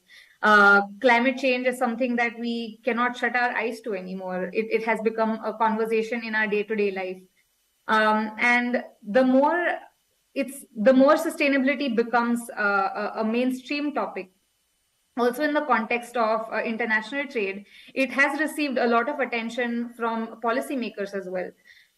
So when we talk about what really is the pressure, it's important to note that it's not just the policymakers, but also consumers are more and more pushing businesses to becoming more responsible and having sustainability, or the component of sustainability, in their business model. And you can see the ripple effect across the supply chains. I mean, not only are we talking here about the producers being concerned about the competitiveness of goods and services when they are up on the market, as to how consumers see it. So it's not just an issue in the context of B2C, but also in terms of B2B, where big buyers and retailers are facing more and more scrutiny and pressure from the policymakers, legislators, and regulators to source sustainably and to procure raw materials, or even like manufacture products that are produced in a more sustainable way. So hence it becomes crucial for our discussion, specifically when we talk about building export potential or building export competitiveness. How sustainable is our product, or how sustainable can our services be? But of course, then there are practical questions. It sounds all rosy on paper, but how do we operationalize it? What are different ways in which, or what are different instruments available in which we can really monitor the sustainability in supply chain? And we also noticed that in traditional business models, they are always based on return on investment projections, or cost benefit analysis, profit maximization, cost reduction.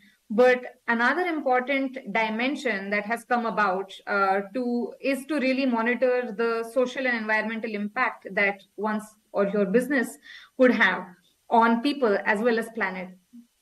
So we need tools in order to monitor that. We need tools in order to have a system in place to measure the sustainability, or measure the impact that it's going to have. And how do we do that? And one such answer came about was the sustainability standards, or the focus of our conversation today is going to be on voluntary sustainability standards, which are not per se mandated by policymakers. So when we talk about VSS, or voluntary sustainability standards, which is also one of the major focus of our work, what are we really talking about? And as per the United Nations Forum on Sustainability Standards, voluntary sustainability standards refer to a set of guidelines which the producers, traders, manufacturers, retailers, or service providers may be asked to meet, relating to wide range of sustainability metrics, including respect for basic human rights, worker health, safety, environmental impact, community relations, land use, etc.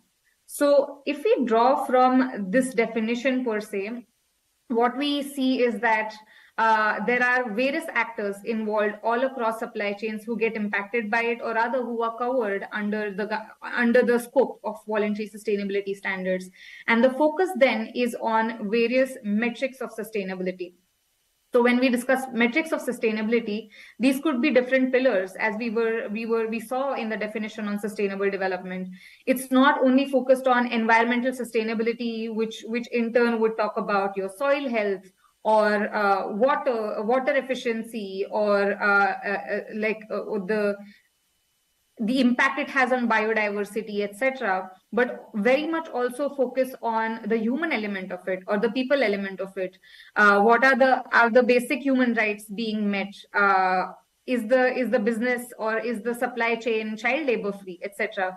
So there are various metrics and pillars of sustainability that these voluntary sustainability standards truly focus on. And so when did this all come about? Just like a quick historical perspective is that the development of voluntary sustainability standards sort of started in 1980s, where there was a lack of existing environmental or social regulations at that point, which may not be the case anymore, because it's very much become an integral part of our policy in developing nations as well as developed countries. There was a key turning point that we saw around 1992 when the UN Conference on Environment and Development in Rio de Janeiro happened. And suddenly we saw a sharp increase and proliferation of sustainability standards, monitoring tools, various certifications, etc. I mean, you must have heard about like fair trade, EU organic. So fair trade very much was established in 1997. And then we see suddenly a sharp rise. About 10 years ago, around the same time, is when Standards Map tool came about. I will talk to you about it like shortly, but we have been monitoring over the years in terms of all the standards that we have in our database. If we look at the years of establishment of these standards, we see a sudden or sharp rise from the 90s until 2000, until 2000. This is the reports are up to 2019, updated last in 2021, and there are more and more standards that we have been onboarding also on Standards Map. But the rise of this standards or voluntary sustainability standards allowed for solid mechanisms in place whereby producers could actually quantify or measure their impact on the environment as well as people. So one of the reasons why we are discussing sustainability and voluntary sustainability standards and why it is relevant for the conference today is that we would like to introduce to you a tool. Like the topic of our presentation today is making sustainable trade the standard, but where do we begin or where do we start? So one good starting point for this or to understand better about this would be the Standards Map tool that we have created over the past years. So to let you know more, Standards Map is a global public tool which helps you navigate the entire landscape of voluntary sustainability standards. It also includes certain sustainability initiatives, code of conducts, or audit protocols that we have seen have sharply increased in the past few years. And the users that we get on Standards Map range across from small businesses to big buyers and retailers, policymakers, as well as some consumers to understand what really lies behind these standards. What does it take to comply with these standards, and which standard could be the best fit for your product or your services. So today we have about more than 320 standards that are applicable across 80 sectors and 190 countries almost. And this would be very relevant in our conversation. So we can, given the time, maybe we can dive right into it. So I'm going to stop sharing my presentation and show you the demo of Standards Map. If there are any questions in between, please feel free to raise your hand. I can just see the audience, so I'm gonna wave at you now. And okay, so screen.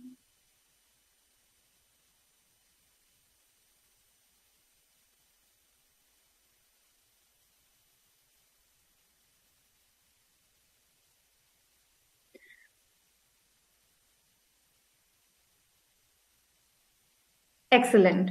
So right now you may be able to see Standards Map website on the screens in front of you. And here, if you also have with you your laptops, I think the website wouldn't really be a good fit for your phones. But in case you have your laptop in front of you, feel free to check www.standardsmap.org, and you will see this page where you can click on Explore Standards Map, and the next screen you will see. This is the tool, and as you can see, currently we have about 326 standards. So when we speak about the features of Standards Map, one of the most important features is the filters that are available to look for the standards. So as I was given to understand that in Curaçao specifically now, and the topics that you've been discussing in the conference so far, a few of the important sectors, and correct me if I'm wrong, few of the important sectors would be to discuss would be agriculture, culture, energy, finance, tourism, manufacturing, and services. So if we were to have a look at that, you see there is a bar on the left where you can find where you can filter standards as per the relevant sectors. So let's maybe quickly take an example of tourism. Where is tourism? Right here. So when you have a look at the main section on the website, it has already reduced the scope of standards that we see. So there may be 44 standards that could be relevant to you. Another important filter that you can use is also where does it originate, and what could be the potential market that you're looking for, where these standards might be relevant. So let's see, origin, the Caribbean, and perhaps say if we are looking at Europe, for instance, as a potential destination, so to say, there are a few standards that pop up. So one way to look at it would be so let's take the example of global sustainable tourism criteria for hotels and or global sustainable tourism criteria for destinations. So if you click on profile, what will appear in front of you is the profile of each and every standard. They have like a separate detailed data sheet where in the overview you can have a look at what the standard is all about, who is behind the standard, who has created the standard, what is their scope and relevance, what is their geographical scope, etc. You can see some interesting facts and figures, and then importantly you can dive right into what are the requirements like. So if I were to certify, if I wanted to get certified by global sustainable tourism criteria for destinations, what essentially, or rather which pillars of sustainability would it be focusing on? You can see a major component of this particular standard is on environment, followed by social criteria, as well as pillars on management and ethics. And this doesn't just stop here, but you can actually find the granular data that's behind the standard. So for instance, let's take an example of waste management and how it is relevant. You see, for every criteria, you can find an extract from the document. So how this really helps small businesses is that the process of identifying standards to apply for certifications can already be a challenging process. So Standards Map collects all this data in a neutral form. There are people behind it. So it's my team that works on making the data entry process in a neutral way, whereby you can identify which is the right fit for you. And not only does it give you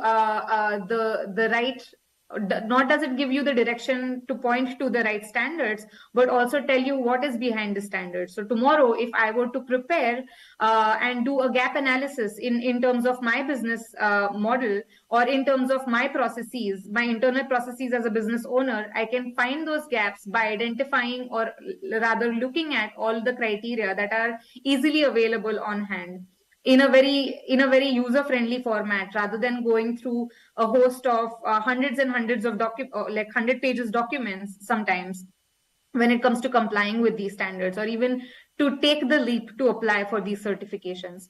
And if you see, any criteria is always linked to the webpage of the standard owner, so you know where to go for more information, or to be able to contact the standard, etc. So this is one feature of standards map, whereby you can identify a standard that may be relevant to you and enhance your search by applying different filters that point you to the right direction. Another important tool that you have at your disposal on standards map is also the compare feature. The compare feature comes handy when you have, for instance, identified all these standards and you want to know what is the difference really between these two standards. So let's take an example of global tourism itself. Global tourism, destinations, and we can add a standard on global tourism for hotel and tour operators. And it will give you like an in-depth table of where really the difference lies. Maybe let's have a look at the social elements of it.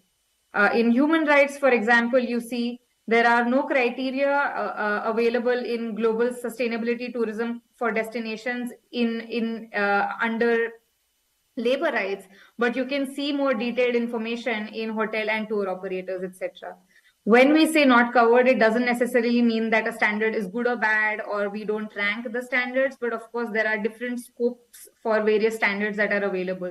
So not covered could also mean not applicable, and this is not like a judgment call on which standard is better or how do they fare. But this information can be accessible to you in an easy format. And then lastly, there is a feature on self-assessment, which should be available soon because currently we are in the process of updating it, which is another helpful tool that will be available at your disposal very soon, whereby you can take a test, a questionnaire of sorts to find the gaps directly before being able to apply to a particular standard or particular certification.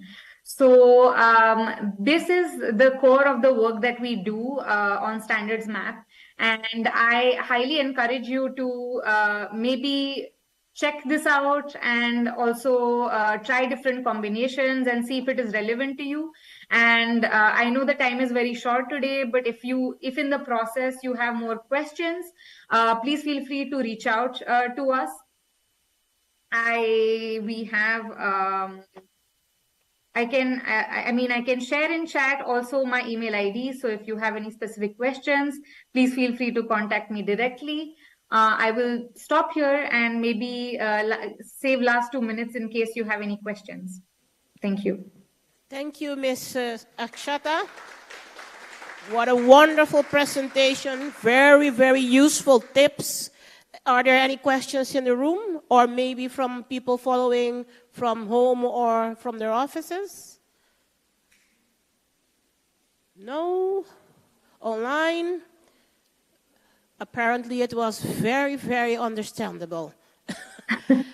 Thank you very much for your presentation this morning, Ms. Akshata, and hopefully next time you could be with us in sunny Curaçao. Bye. Thank you very much. A round of applause, please. All right. That was a great presentation. Hope you guys got useful information out of it. I sure did. So I hope you guys as well. We move forward with today's schedule.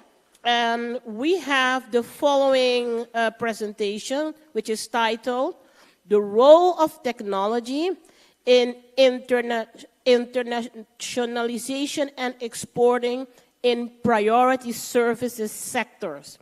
And the presenter today will be Miss Natalie Rochester. I will quickly read her bio, which is very extensive. Miss Natalie Rochester is an international trade and development consultant with 20 years of experience in international trade and investment, business sector assessment, research and market analysis, trade-related capacity building, facilitating multi-stakeholder consultations, project communications, trade law and policy, trade negotiations, and monitoring and evaluation of trade agreement, implementation, and development aid effectiveness. Ms. Rochester has supported traders and governments in the interpretation and implementation of trade commitments, identification of legal and regulatory gaps, and the development of sector policies, strategies, and action plans to strengthen domestic ecosystems. She is also an expert in value chain linkages and import and export business processes. She is an expert in facilitating multi-stakeholder consultations for research, awareness, and consensus building and policy formulations.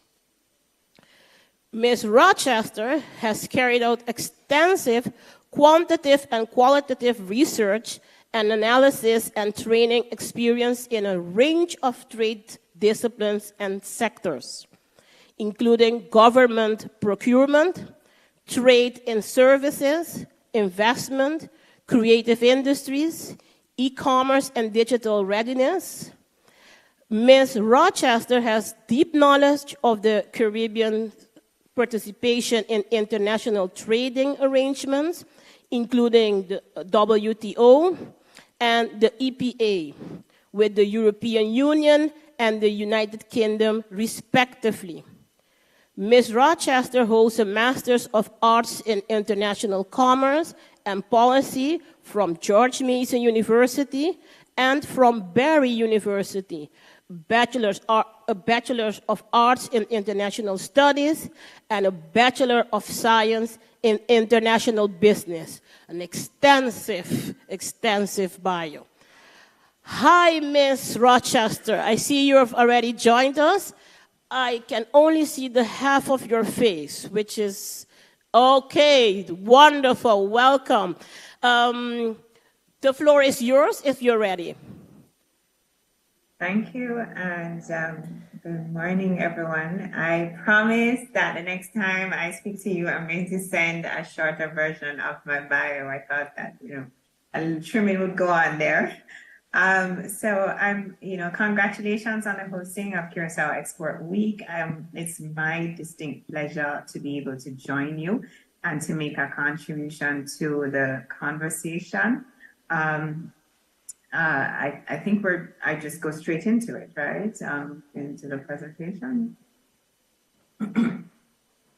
I don't think there's much more I can say about myself. I will say though, I am also involved in consulting and creative industries, which are services in their own right. So I'm coming to the conversation as a practitioner as well. I'm going to be sharing my screen.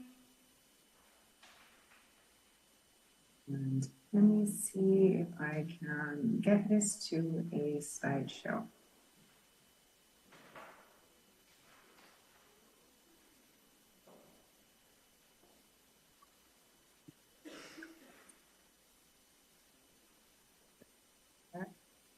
Get it to a slideshow.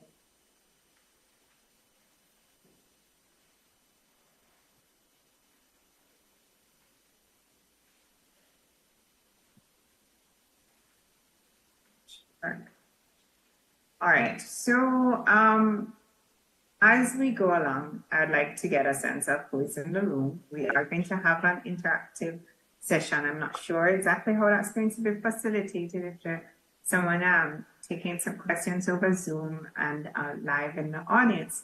So hi Sam, I see you. Okay, so I'm going to talk a little bit about what services are and who, just to get everybody on the same starting point of what we're discussing. And we have a traditional definition of services, and as we go along, we'll perhaps see where some things may not hold or how things have been evolving. And we'll talk about the priority sectors in Curaçao. I'm sorry, the CDU isn't there on that one, but I want us to, in our interactive session, apply a bit some of the concepts of how services are traded in with respect to the priority sectors, and we talk about the how ICT enables services and some of the factors affecting services exports using ICT. A bit of a checklist, like the decision on whether or not to go international, and we'll do that a bit as an interactive session so that we can contextualize it relative to the experience of service providers in Curaçao. Slide. This menu is getting in my way a little bit. All right, so services are often just described as a transaction.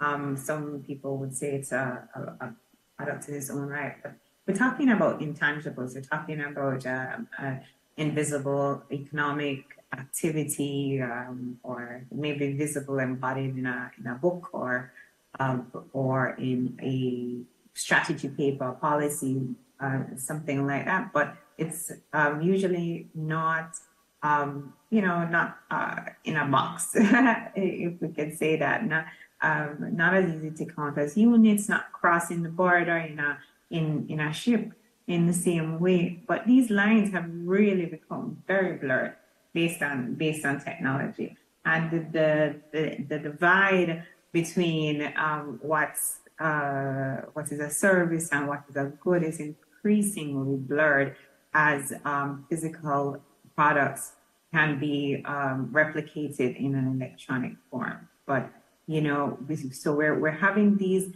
conceptual definitional issues on where do we treat the rules for trading and commerce on these different types of transactions. Usually, services would be simultaneous production and consumption. So we could have if we're going at the salon, or if you're having legal services done, you're in court, you're in a mediation, you're consuming the service, you're getting that advice at the same time, right? So, but again, I'm going through this, but let's hold on to it not too tightly. You'll be able to apply and see, just where you sit relative to these kind of fluid and changing dynamics. They can be produced in their own right. Services can be produced in their own right, or as a component of a product or another service. And that is where we talk about, made in the world, or we talk, there's always the example of the iPhone, or, of a car, and or a ship. But there are various examples in the room. An application, a painting from creative industries, a computer. So services are intricately linked to other services and to goods. And, we have different uses for categorizing and separating services from goods, for policymaking, as you would be aware, for deciding how to enter a market, deciding how to be competitive, understanding, well, if I take the decision as a service provider to go international, what's going to come with it? Where do I look? What's it even going to be called? So some illustrative examples would be banking and other financial services, telecommunications, land and water transport, accountancy, law, engineering, entertainment, tourism. And you see the complexity, because we're seeing the mix between what can be physical infrastructure and the delivery of the service, over a line or now wireless. in the case of telecommunications. So another component is that it's a sale or a service across national borders. So that's when service export takes place.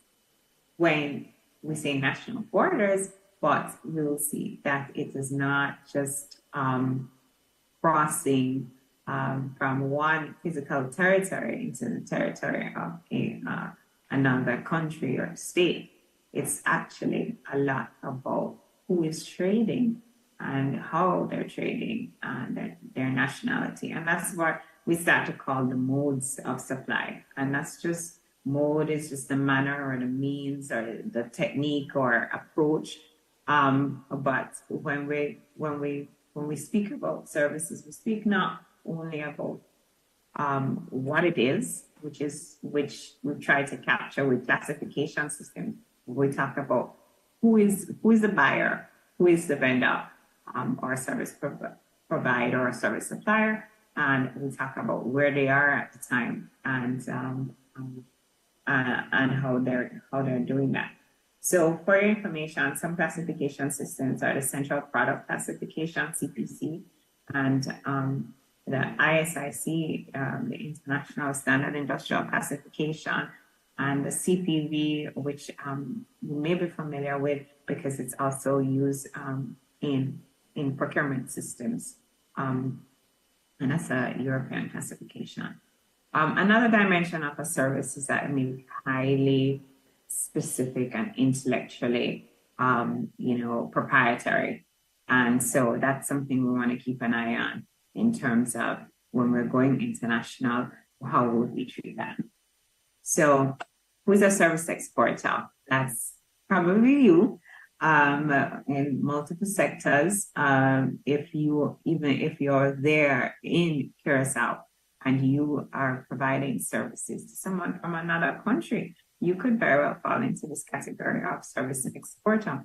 And so a lot of times I do these presentations, and the first thing is to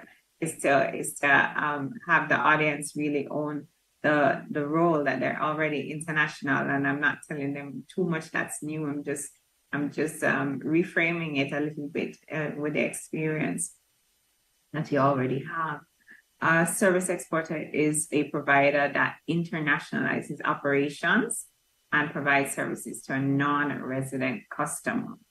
So let's say you have a Trinidadian firm that's there and providing graphic design services or or educational services to a national of another country that's come into Curaçao and going to school there, and that's it. That's another way of exporting. Provision of services across national borders. This happens when you can either physically be going across the border to go and provide a service, or it's happening remotely via cross-border services. So let's get into a little bit the sectors that we're going to be talking about as we go along. These are the sectors I understand to be represented in the room, and we're going to get into specific modes of supply as well. So my understanding is that Curaçao's priority sectors are creative industries, which itself is a whole collection of, it's a whole economy in itself, whether covering publishing, film production, singing, dance, fashion, architectural services sometimes are included here, again, because of the high intellectual property content and the individual thought that leads to the creation of this brand new thing, that it can be tied to a unique person. So financial services, wide ranging, covering services that we may want to consume right there in Curaçao or internationally, like remittance services or online banking or let's see, mortgages, insurance, pensions. These are all within the realm of financial services, as you may be aware. Port and maritime services, it can be shipping insurance. both financial services, port and maritime services would fall as can also be referred to as multimodal transportation services. And here we do see that this is going to require a number of people on different sides, in different territories, sometimes, or different parts of the countries, at least communicating with each other. So they're using telecommunication services. They may be using telecommunication services internationally. They may be using a technology solution software that was developed in one state and that has become international itself and has become standardized as the means of communication between shipping entities and shippers and customs clearance officers and brokers. ICT services, information and communication services. Great example of how you can be both a service in and of itself, or it can be an enabler for other services and other economic activities. Blue and bioeconomy, which is a combination of a range of services, but now applied more to the ocean economy. We can have environmental services, research and analysis, investigative services, laboratory testing. So each of these headings, while saying sector, is really a cluster of multiple economic activities. Educational services, I teach, sometimes I teach remotely, sometimes I'm traveling to teach. So, different ways of doing things. We have expectation that more and more people will be doing online courses. And this was, particularly one of the talking points in COVID, when we realized that there's so much that we had to and could do remotely in order to maintain livelihoods and society. And since COVID, I think there has been a new bar on what is possible in the integration of technology in the way we do business. Medical and wellness services. So we can have telemedicine being covered here. We can have online counseling sessions. We can have, how to get into your best self. How to relax. Exercise programs, which also thrived a lot during COVID. So we have. One positive coming out of that experience is reimagining what's possible in economic activity and based on what consumers want, based on what we as consumers want, we as individuals want. And so we take ourselves a bit of as an example, and then we follow, we can follow some lines in doing business.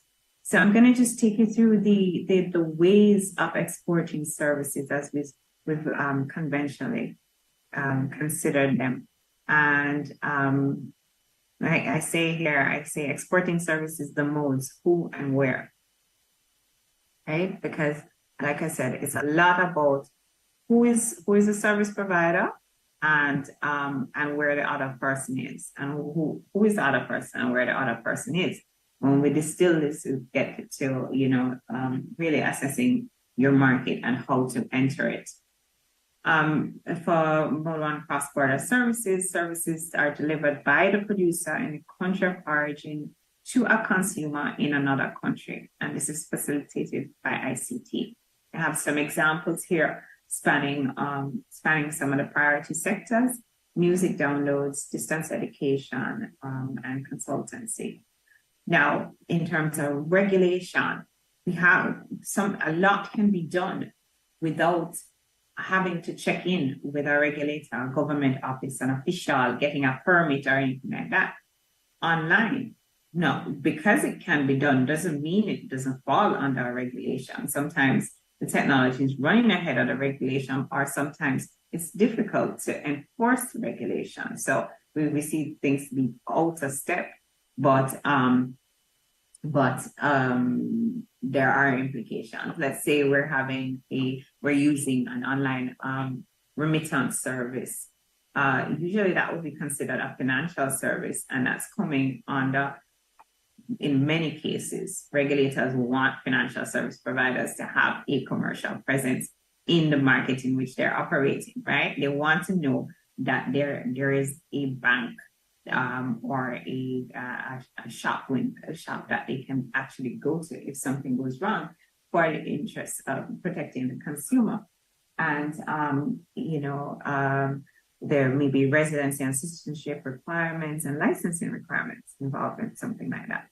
On mode 2, because consumption abroad, that has to do with the consumer being the one to move and to get a service. So an exchange student coming into Curaçao would be importing services via mode 2, and the school or the instructor in Curaçao would be the exporter. So consumers are firms using a service in another country, example, medical services, tourism, education. And we can drop creative industries in there. We can drop pretty much all of them. You're coming in and you're clearing your goods using the port, or you are a researcher and you want guides for the marine area that you're going to be covering, medical and wellness, spa retreats, yoga retreats, so on, church retreats.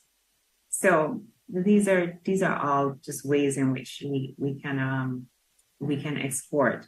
And then challenges, and I probably shouldn't have framed the regulations as challenges per se, but the requirements for commercial presence. That happens a lot with auditing and financial services, as I said, residency or citizenship requirements, licensing, discriminatory taxation, where locals are given preference relative to foreign service providers, which, locals may be okay with that, maybe not to encourage the market, but as if you put yourself in the shoes of the exporter, and you may have some challenges there.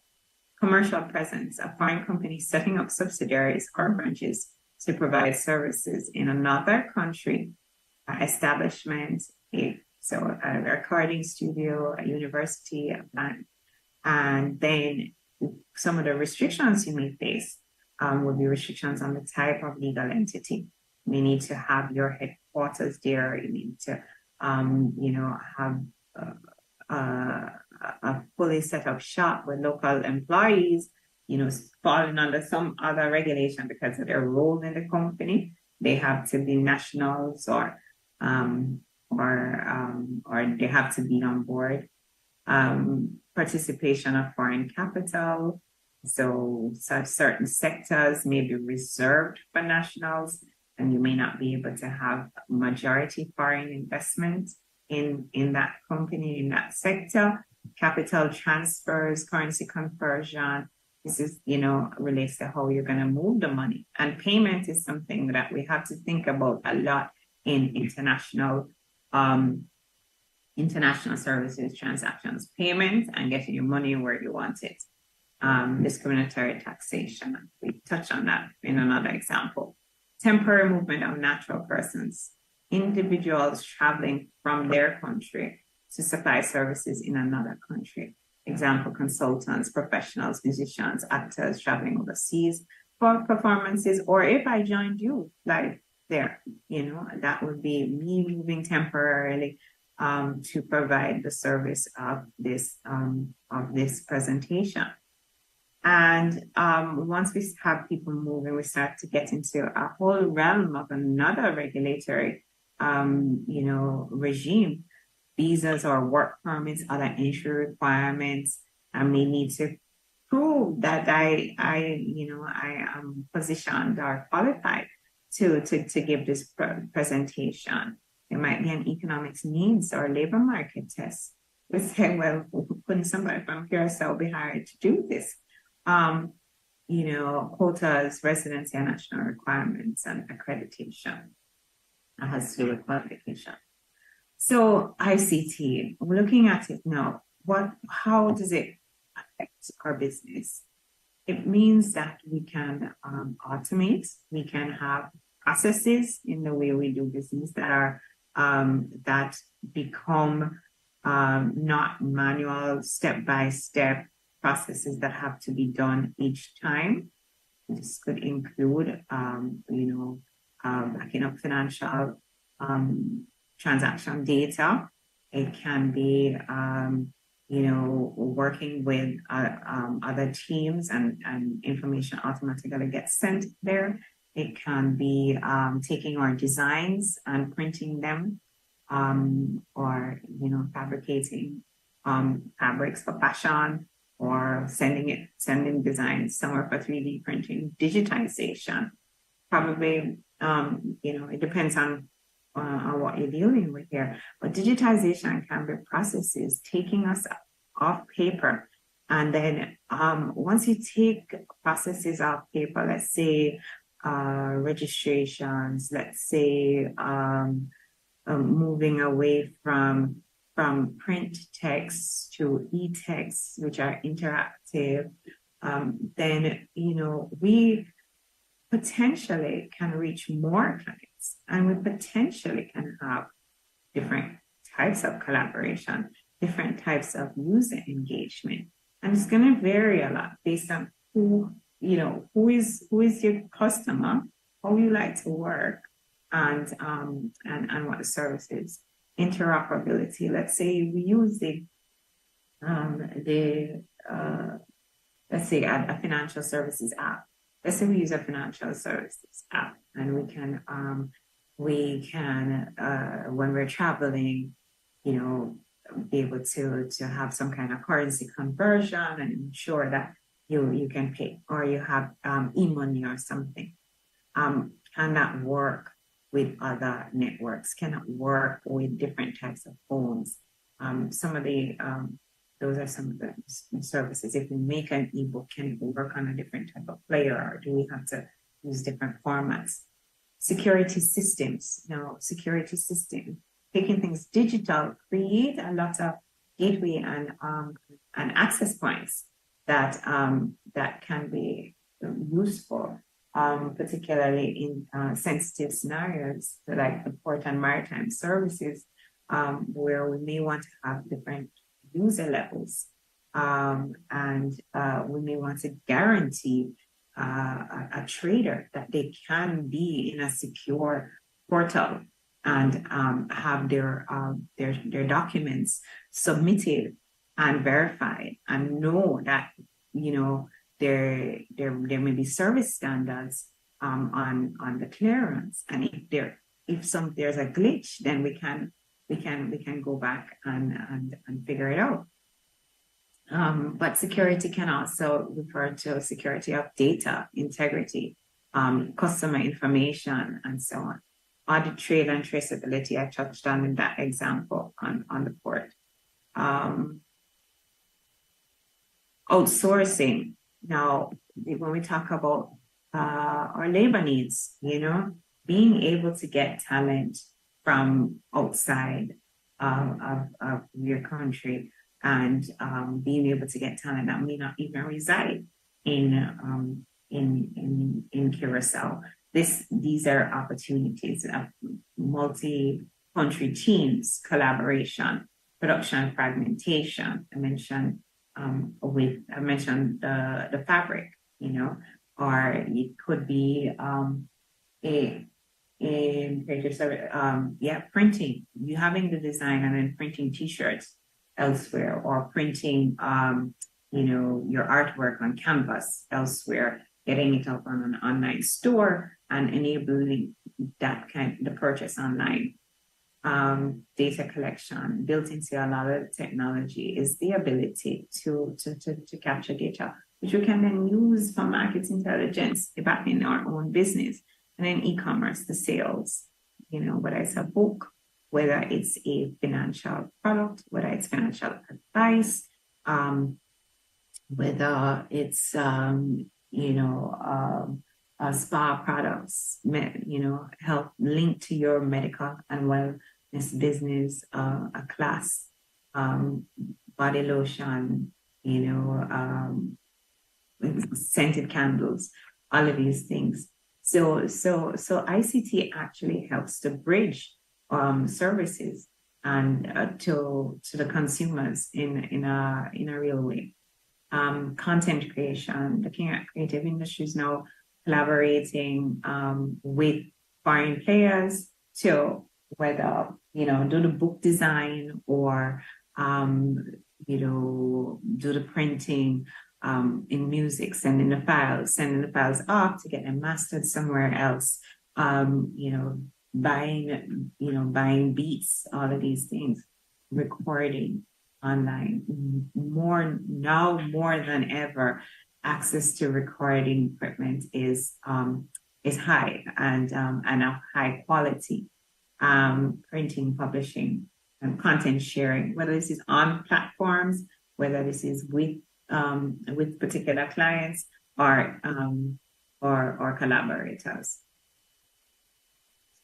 Slide. Okay, factors affecting technology adoption.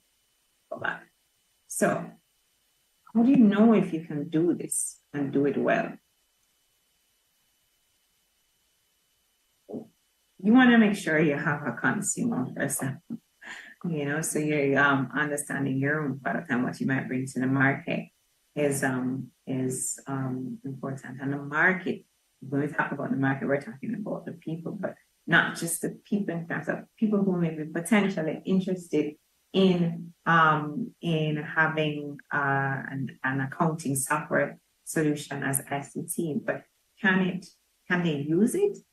Do they have the internet connection? Do they have the savvy and the inclination to adopt the technology around what you want to do?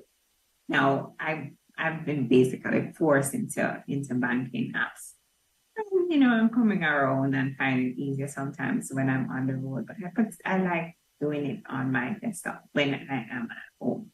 So, and I'm talking to you about ICT adoption, so we have our quirks. Consumers have their quirks that's going to lead to them being early movers or late movers or somewhere in the middle, or the laggards that only do it when the website stops functioning and you have to do it on your cell phone. Crying out loud. So, when the branch is closed, this, in your sector, there are going to be people who want the face-to-face, who want the direct engagement, who may not be willing to take that journey with you if your service can be digitized. Tech readiness of employees and external partners. Yes, when stuff breaks or whoever you're collaborating with, you want to make sure that you there's anticipation in the design of your systems of how people are going to use it and what happens if things go wrong, as well as being able to troubleshoot. ICT infrastructure, connectivity, and costs. So there's a lot of dynamism in ICT in terms of having to upgrade. This is a commitment. This is a new relationship and a new way of being in terms of really adopting technology in your business and committing to have a presence. So at the beginning, I'm an indie publisher as well, and oh my goodness, I've not raised my followers on social media as much as I'd like. I don't have the integrated customer retention strategy, and not sending out newsletters. These are all things I know I need to do, but it takes time. If something breaks, Are you going to be able to, just have an automatic email go out to your customer base advising them? If there is a hack, how do you advise your customers? So this is an investment in managing the communication around the relationship with customers, that when you have integrated ICT, but also in managing the security so that you can retain their confidence. And that takes that takes money. With geographic markets, the intention here was really to say that you're going to have to create some distinctions. Not all markets are going to be the same on this. And then with standards, environmental, social, and governance preferences and related policies and regulations.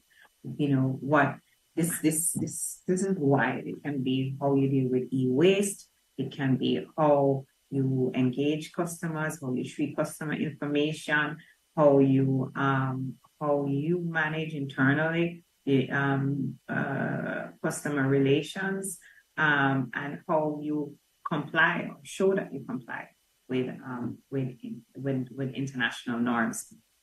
And maybe I need to just add in a point for the final version on data protection and rights of consumers. So the service provider checklist, I think that there are so many things to consider in technology adoption for internationalization. And there are some things that are just about your business and your service offering at first, and then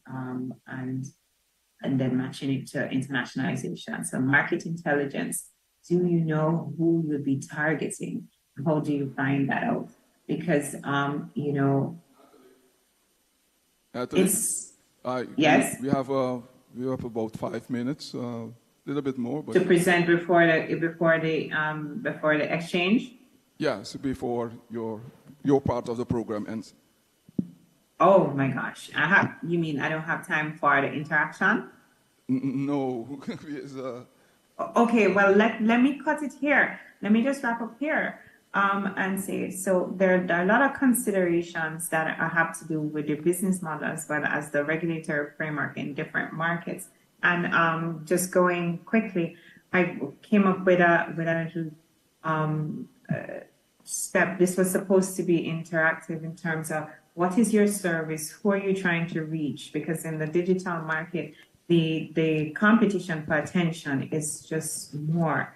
And so your marketing budget, your distribution plan, these things are gonna be even more critical than a captive national market that you are more familiar, and may require significant differentiation where narrowing your geographic market and how you use media tools to get to them. How are you going to penetrate the market? Are you going to have a presence? Are you going to have a partner? That kind of thing, and payment systems for sure.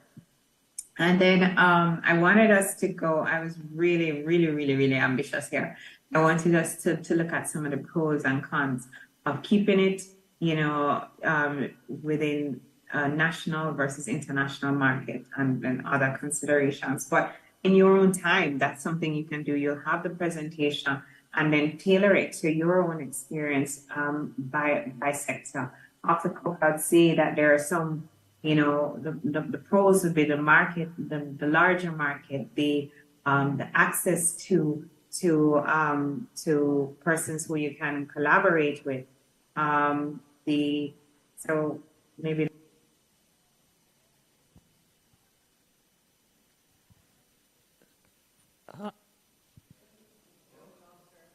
We lost you, Ms. Rochester. Maybe.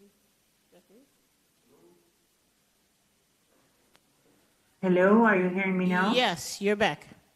Go Yeah, on. sorry. I think I accidentally muted when I moved the menu.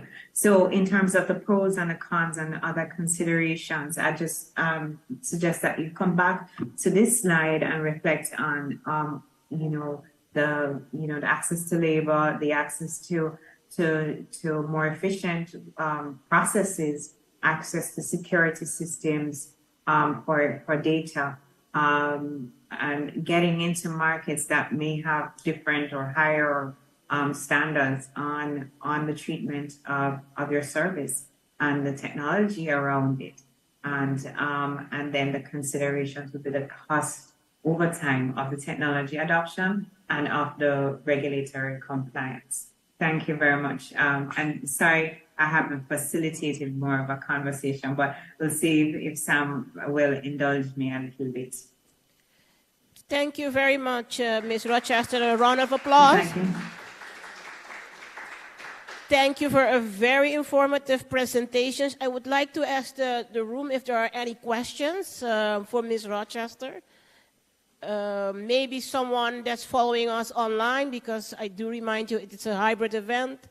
Do people at home or in the office have some questions for Ms. Rochester?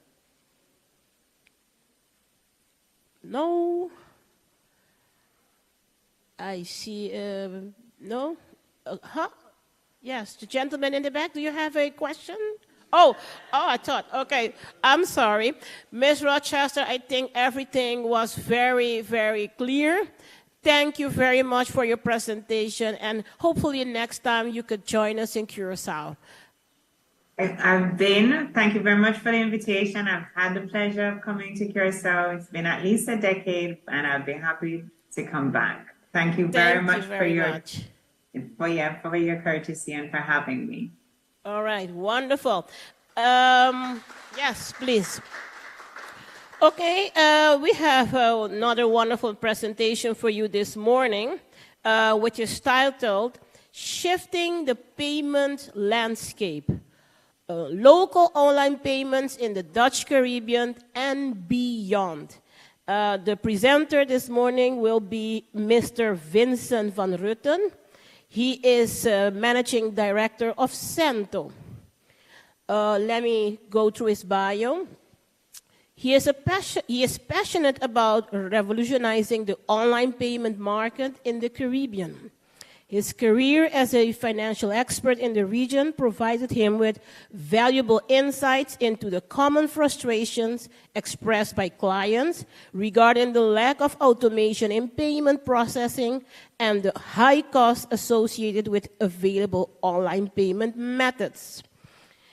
In 2016, he and his business partner recognized the need for change and set out to create a revolutionary solution that would enable even government organizations to implement online payments at affordable rates. Their hard work and dedication paid off with the launch of Cento, the first local account-to-account online payment method in the Caribbean. The bank sector welcomed their innovative platform with open arms, with Banco di Caribe becoming their first banking partner, followed by the MCB Group and affiliate banks as of July 1st. This, of course, contributed to the regional expansion and reach. Mr. Van Rutten is dedicated to continue his company's mission to revolutionize the online payment market in the Caribbean and provide accessible, affordable payment solutions for all. Mr. Van Rutten, the floor is yours.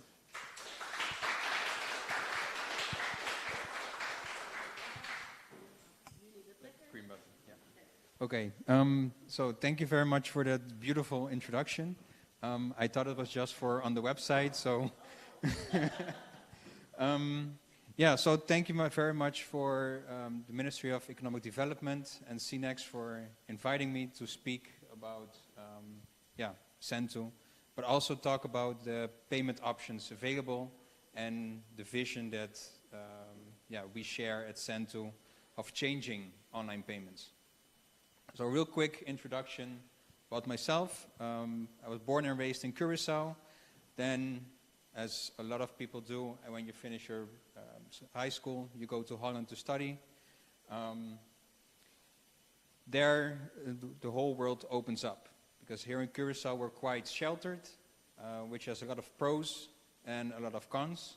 And when you get to Holland, yeah, everything is new. You have to learn a lot of new things, and you get exposed to a lot of new things like innovation that we don't have that much of here in the Caribbean. So thank God I could find a good job right after, or even before I finished my last exam. I signed my contract with Bearing Point here in Curaçao so that I can come back as soon as possible. We as Cento are also part of the Curaçao FinTech Association. We're a FinTech company, so we are a member of that so that we can keep in contact with the central banks and the other FinTech companies in the region for us to work together. But most importantly, and that's also a passion of myself, is I'm also board member of CEMIA, where we very much support the vision of creating or developing the IT sector as being a fourth pillar of the Curaçao economy. A lot of times you hear, in abroad things are better. We've heard a couple of, in the presentations this morning, we can also do great things. And I'm a very, very big supporter of that fact. I'm also very proud that up to now, between 90–95% of everything that we have built has been built on Curaçao, locally. We do not import any third-party software. We build everything ourselves. It will become a struggle now that we are growing to find IT developers locally on the island. So, I'm a little bit sad to say that it will go down a little bit in the coming years because we have to source developers from abroad. But let's talk about online payments. When we're talking about online payments, what comes to mind? What are online payment methods that we know of? Ideal is a good one, yeah? PayPal, credit cards. Anyone ever worked with a wallet? Yeah? Google Pay? Yeah? Okay. Cryptocurrencies? Anybody tried that out? No? Okay, so there are a couple of categories. So you have card payments, e-wallets, crypto. They all have their cons and their pros. One of the pros is, for example, with card payments, that you can pay actually or almost from virtually everywhere. Yeah, so that's a very good thing about card payments. E-wallets, you see a lot of them popping up. It's very hard to get adoption going, so that's why you don't see them going mainstream as of yet. But there are a lot of nice and good projects that are going on. An e-wallet? E-wallet is where you have your funds, so either from a bank account or cash, and you deposit that into a service, and that's an e-wallet, and then you can use your cash or your money digitally.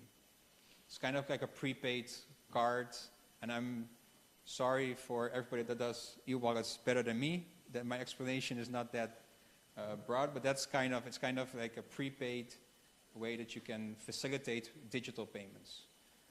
It's also very good for countries where not everybody has bank accounts, so if the financial inclusion is a lot lower, then e-wallets are a very good thing, because then you don't need a bank account in order to participate in the online or digital world. Then COVID started somewhere in 2019, and before that, we knew here in Curaçao, for example, most of our services and things that we bought were not online. We could not get things delivered to our house. During COVID, that's one of the pros of COVID, all of that changed. The government went digital with a lot of their services. A lot of our favorite restaurants went digital. You can do online ordering and they can bring it to your house. And then you would pay. You would pay either by a manual bank transfer.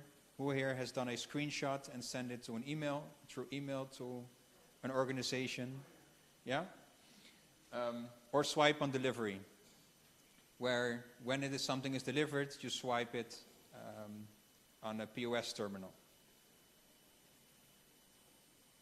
So these are some of the things that are in place or well known.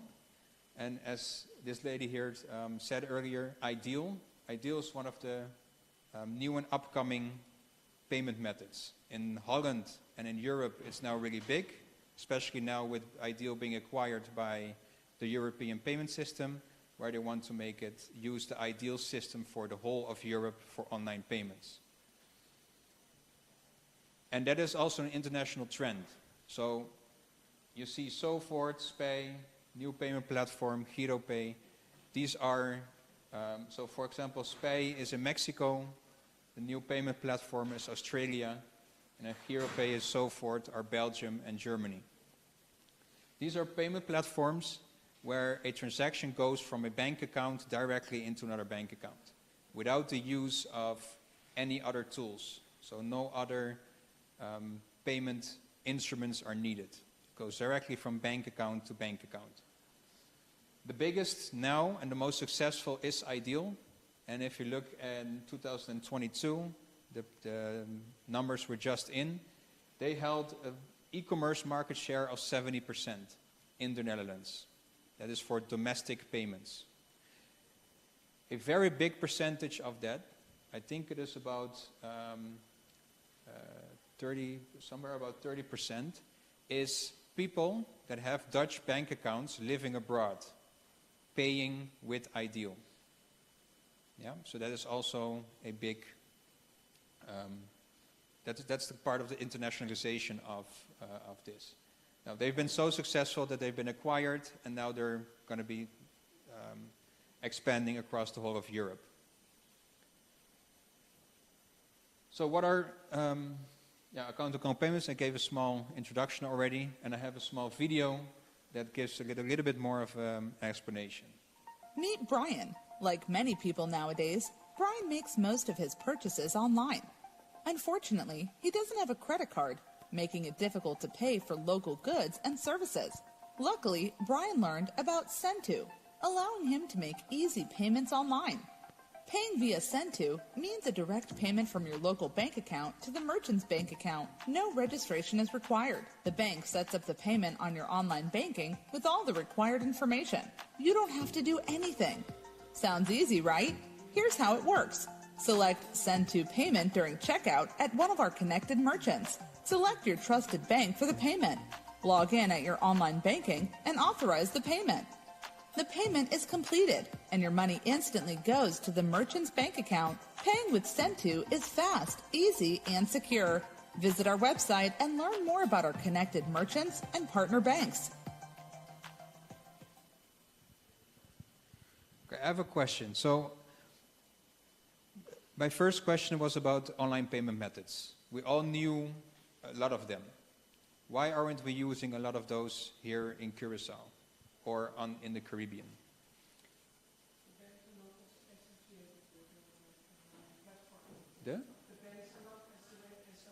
with the platform. But credit cards, debit cards, those are associated. Why are a lot of merchants choosing not to use them? Costs, transaction costs, yeah, that's a big factor. Sorry? Regulations? No, not so much, because you can use them, and we have local processors here in Curaçao. One other thing is processing, the processing speed, the speed in which you have the money in your bank account ready to use. Now, if you look at, I'll come back to the other one.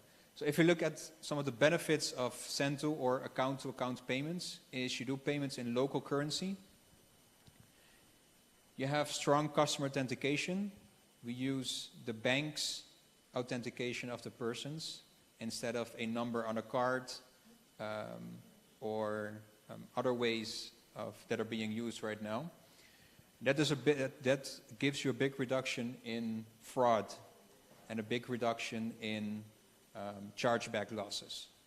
If you look globally, how much fraud and chargebacks are costing the economies, it is very, very big. Increased cash flow. As soon as you have a success message or a confirmation, the money is already settled in your account. So if your customer pays you and you get a success, you can immediately go to the ATM with your PIN card and take out the money. It is instantly available. Protecting your customers. How many times do you not read in the news that there has been a security breach? Credit card details, emails, everything has been leaked. You have to go change your credit card number. By using account-to-account payments and the way that we have set it up with our local banks is that we do not need any personal information. So your buyer is safe. There's no personal bank details of your buyer being shared, not with Cento and not with you as a merchant. The bank has all that information. Another great thing is a great customer experience. By using account-to-account payments, implementing it into your business, your customer does not need to enter any data manually. They don't have to register for a service. They can already use it if they have a local bank account and have online banking. Yeah. Now when we look at costs, if you look at costs for a local online or account-to-account payments, it's way less than card payments. It is at least 60% lower than card payments. Our transaction fees are 1% of your total amount, but they are capped at $1.50. So it doesn't matter if you have $1,000 or 1,000 guilder invoice or a $20,000 or 20,000 guilder invoice. It will be capped at $1.50. So that is a huge cost saving compared to the other payment methods that are available. This is also one of the reasons why, if we talk to our customers, and especially our bigger customers that have thousands and thousands of online banking transactions coming in, where about between 20 and 45% cannot be automated or processed automatically because somebody just put in something and it cannot be processed, so somebody has to look at it manually. This is a huge cost saving. So what would this look like? How can we use and implement this? You can add it to, or you can add Cento as a payment option to checkout, just like you're used to if you're doing online shopping, so in e-commerce. Mobile apps, we're currently being integrated into one. Payment links, this can be, for example, through WhatsApp. So if you have a small business and you're doing WhatsApp ordering, you can create a payment link, send the link to your customer through WhatsApp or through email. And QR codes. So soon, also here in Curaçao, but also in the rest of the Dutch Caribbean, some of the companies will start adding QR codes to their invoices so that you can start doing online payments for companies that do not have an online presence. So how do we do these integrations? Well, one is API integrations. Those are direct integrations that our customers do with our API. We have some in-house developed solutions to help an integration or to help an onboarding of a client. But most importantly, we do partnerships. We've been talking about it the past couple of days. The only way to really grow is to grow together. So that's why we also focus a lot on partnerships. So some of our partnerships are Caribbean Data Challengers. They have built an integration with the Odoo accounting and CRM system, which right now is getting bigger and bigger across the world. So we have an integration with that. So if you are a Odoo customer or using it in your company, there is a plugin all done with Cento. We have a partnership with CXP. They are finishing up a plugin for WordPress websites so that you can offer, through CXP, you can offer card payments and all the other payment methods that they offer, but also offer Cento straight through a plugin. Post-tax, soon we will launch with one of our clients, CG United. And Post-tax is a company that is working for them. They are doing insurance tech, and we have implemented Cento into their platform, so it will soon become available. And another local company, which is Positive Solutions, and they are working on an integration with Lightspeed. So this is for the retail, the hospitality and restaurant business, so that soon you can do online ordering, pay with Cento, or you do in-restaurant ordering and also pay with Cento. Then we also developed a way that we can make it easier for you to start with Cento without having to do a big integration project, which is called QR and Invoice. This is if you have a billing system that sends out invoices, then we can help you with that. So let's say that you have one of these, the bigger accounting or billing software, cloud services. For them to integrate with Cento, it will take some time. Yeah, we're still small. The requirement list is very long. We are working on it, but in the meantime, we've come up with a solution, which is you create your invoices just the way you did, or you do, which have all the invoice details. That is then sent to our Cento QR add-on. That's a server or servers that we have. Your invoices get sent to that service, and at that moment we can read your invoice, create a payment, and add all the payment information to your invoice. This is all done automatically within a couple of seconds. Then you have a full invoice with a QR code that then will be sent to your customer. And at the end, so you have the invoice, and our service will take care of delivering that invoice to your customer. Yeah, so this is a zero technical implementation for companies. So you can start, let's say, tomorrow. So where are you going to see Cento in the coming, let's say, coming weeks, coming months? Digicel, they are now implementing it into their app. So you're going to be able to do top-ups and bill payments right from your app, paying with Cento.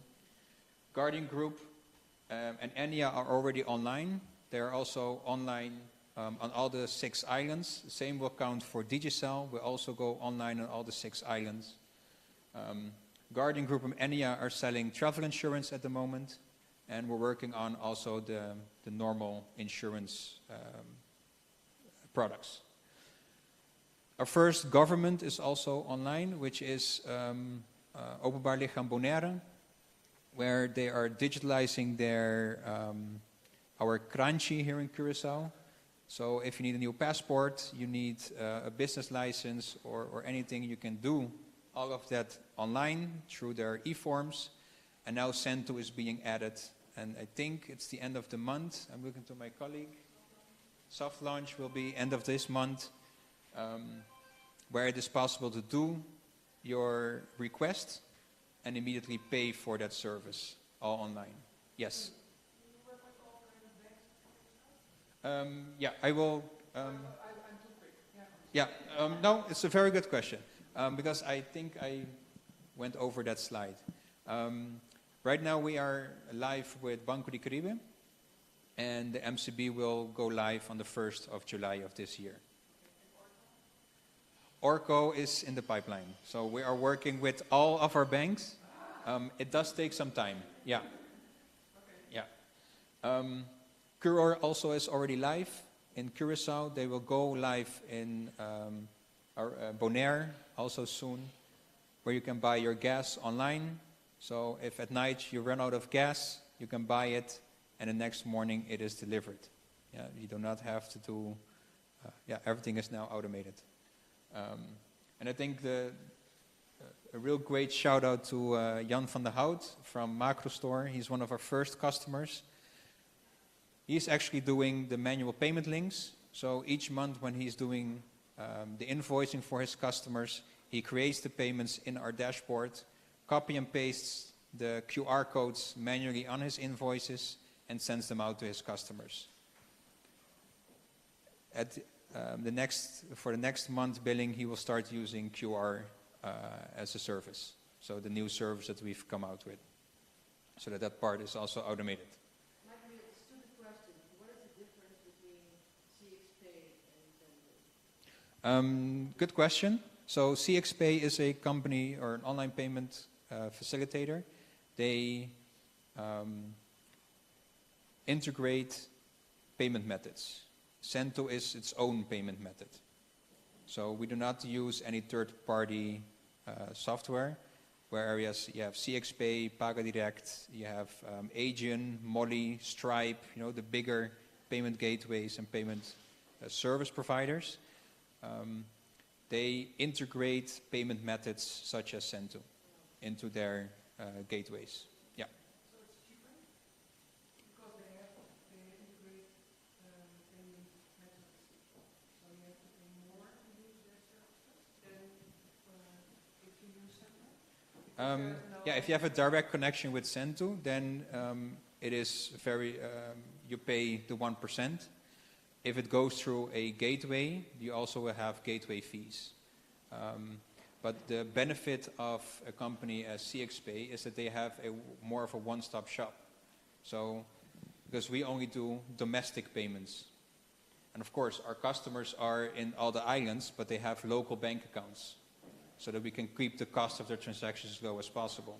But if we're talking about export, if you're a Curaçao company, and you're exporting to Bonaire, or you're exporting to Aruba, or you're exporting to anywhere else in the world, you will need other payment methods.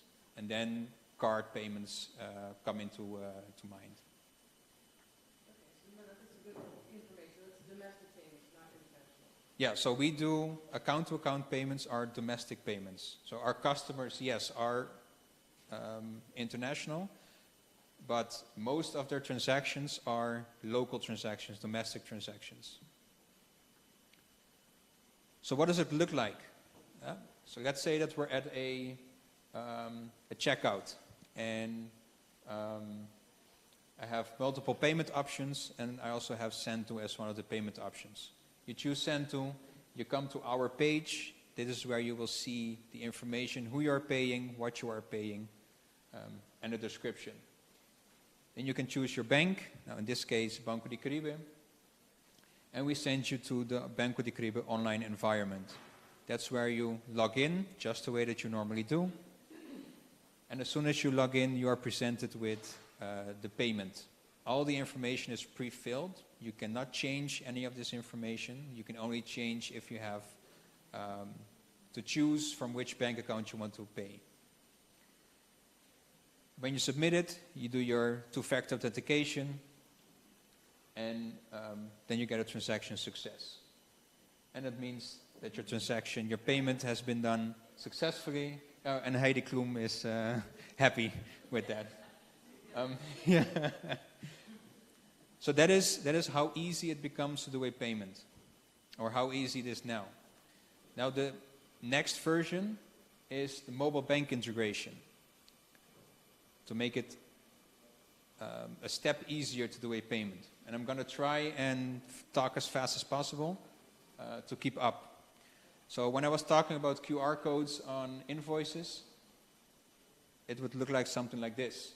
You scan a QR code, it opens our page, you see who you're paying, how much, you can choose your bank.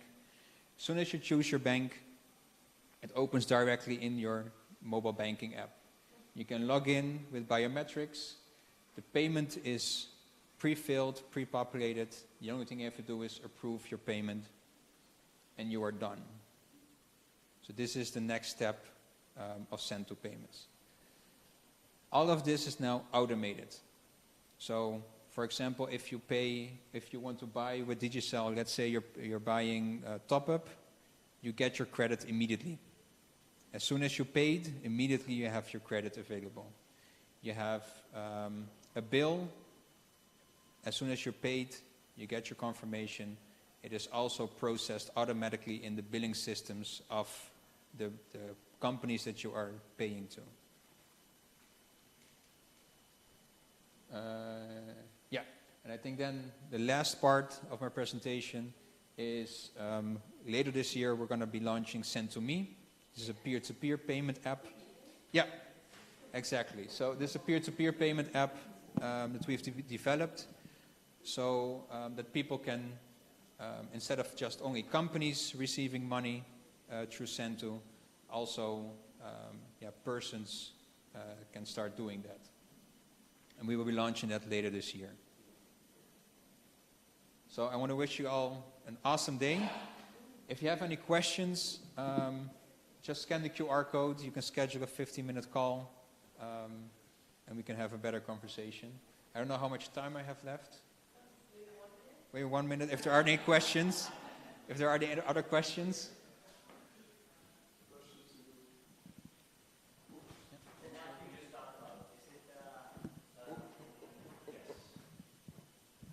Can you compare this one with Zelle?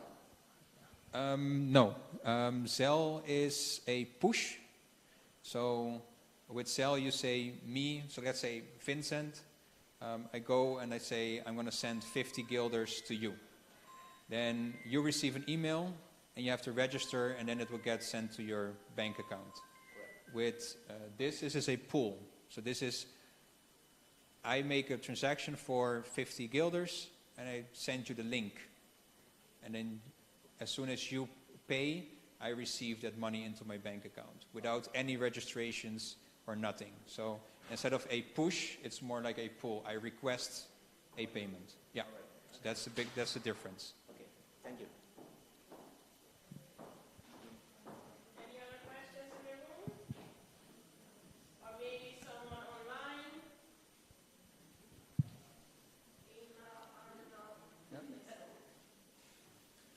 Okay, then thank you very much. Thank you, Mr. Van Rutte. All right, we have come to the conclusion of the first half of this morning. We've had lots and lots of great information, but now it's time to take a break and, get some food and some drinks. We are going to take a break until 1:30. So 1:30 we'll be back. The program will be started. If you could be back maybe at least 5 minutes before that to get rearranged. I would like to inform you that we are at Curaçao Lana. Of course you know that, but we have awesome restaurants here, so you don't have to go far if you want to eat something. We have Burger House for the best burgers. Flores has a wide range of options, and Rustique in the front, which has local food with a twist. So, hey, there are a lot of options. So, we'll see you back at 1:30.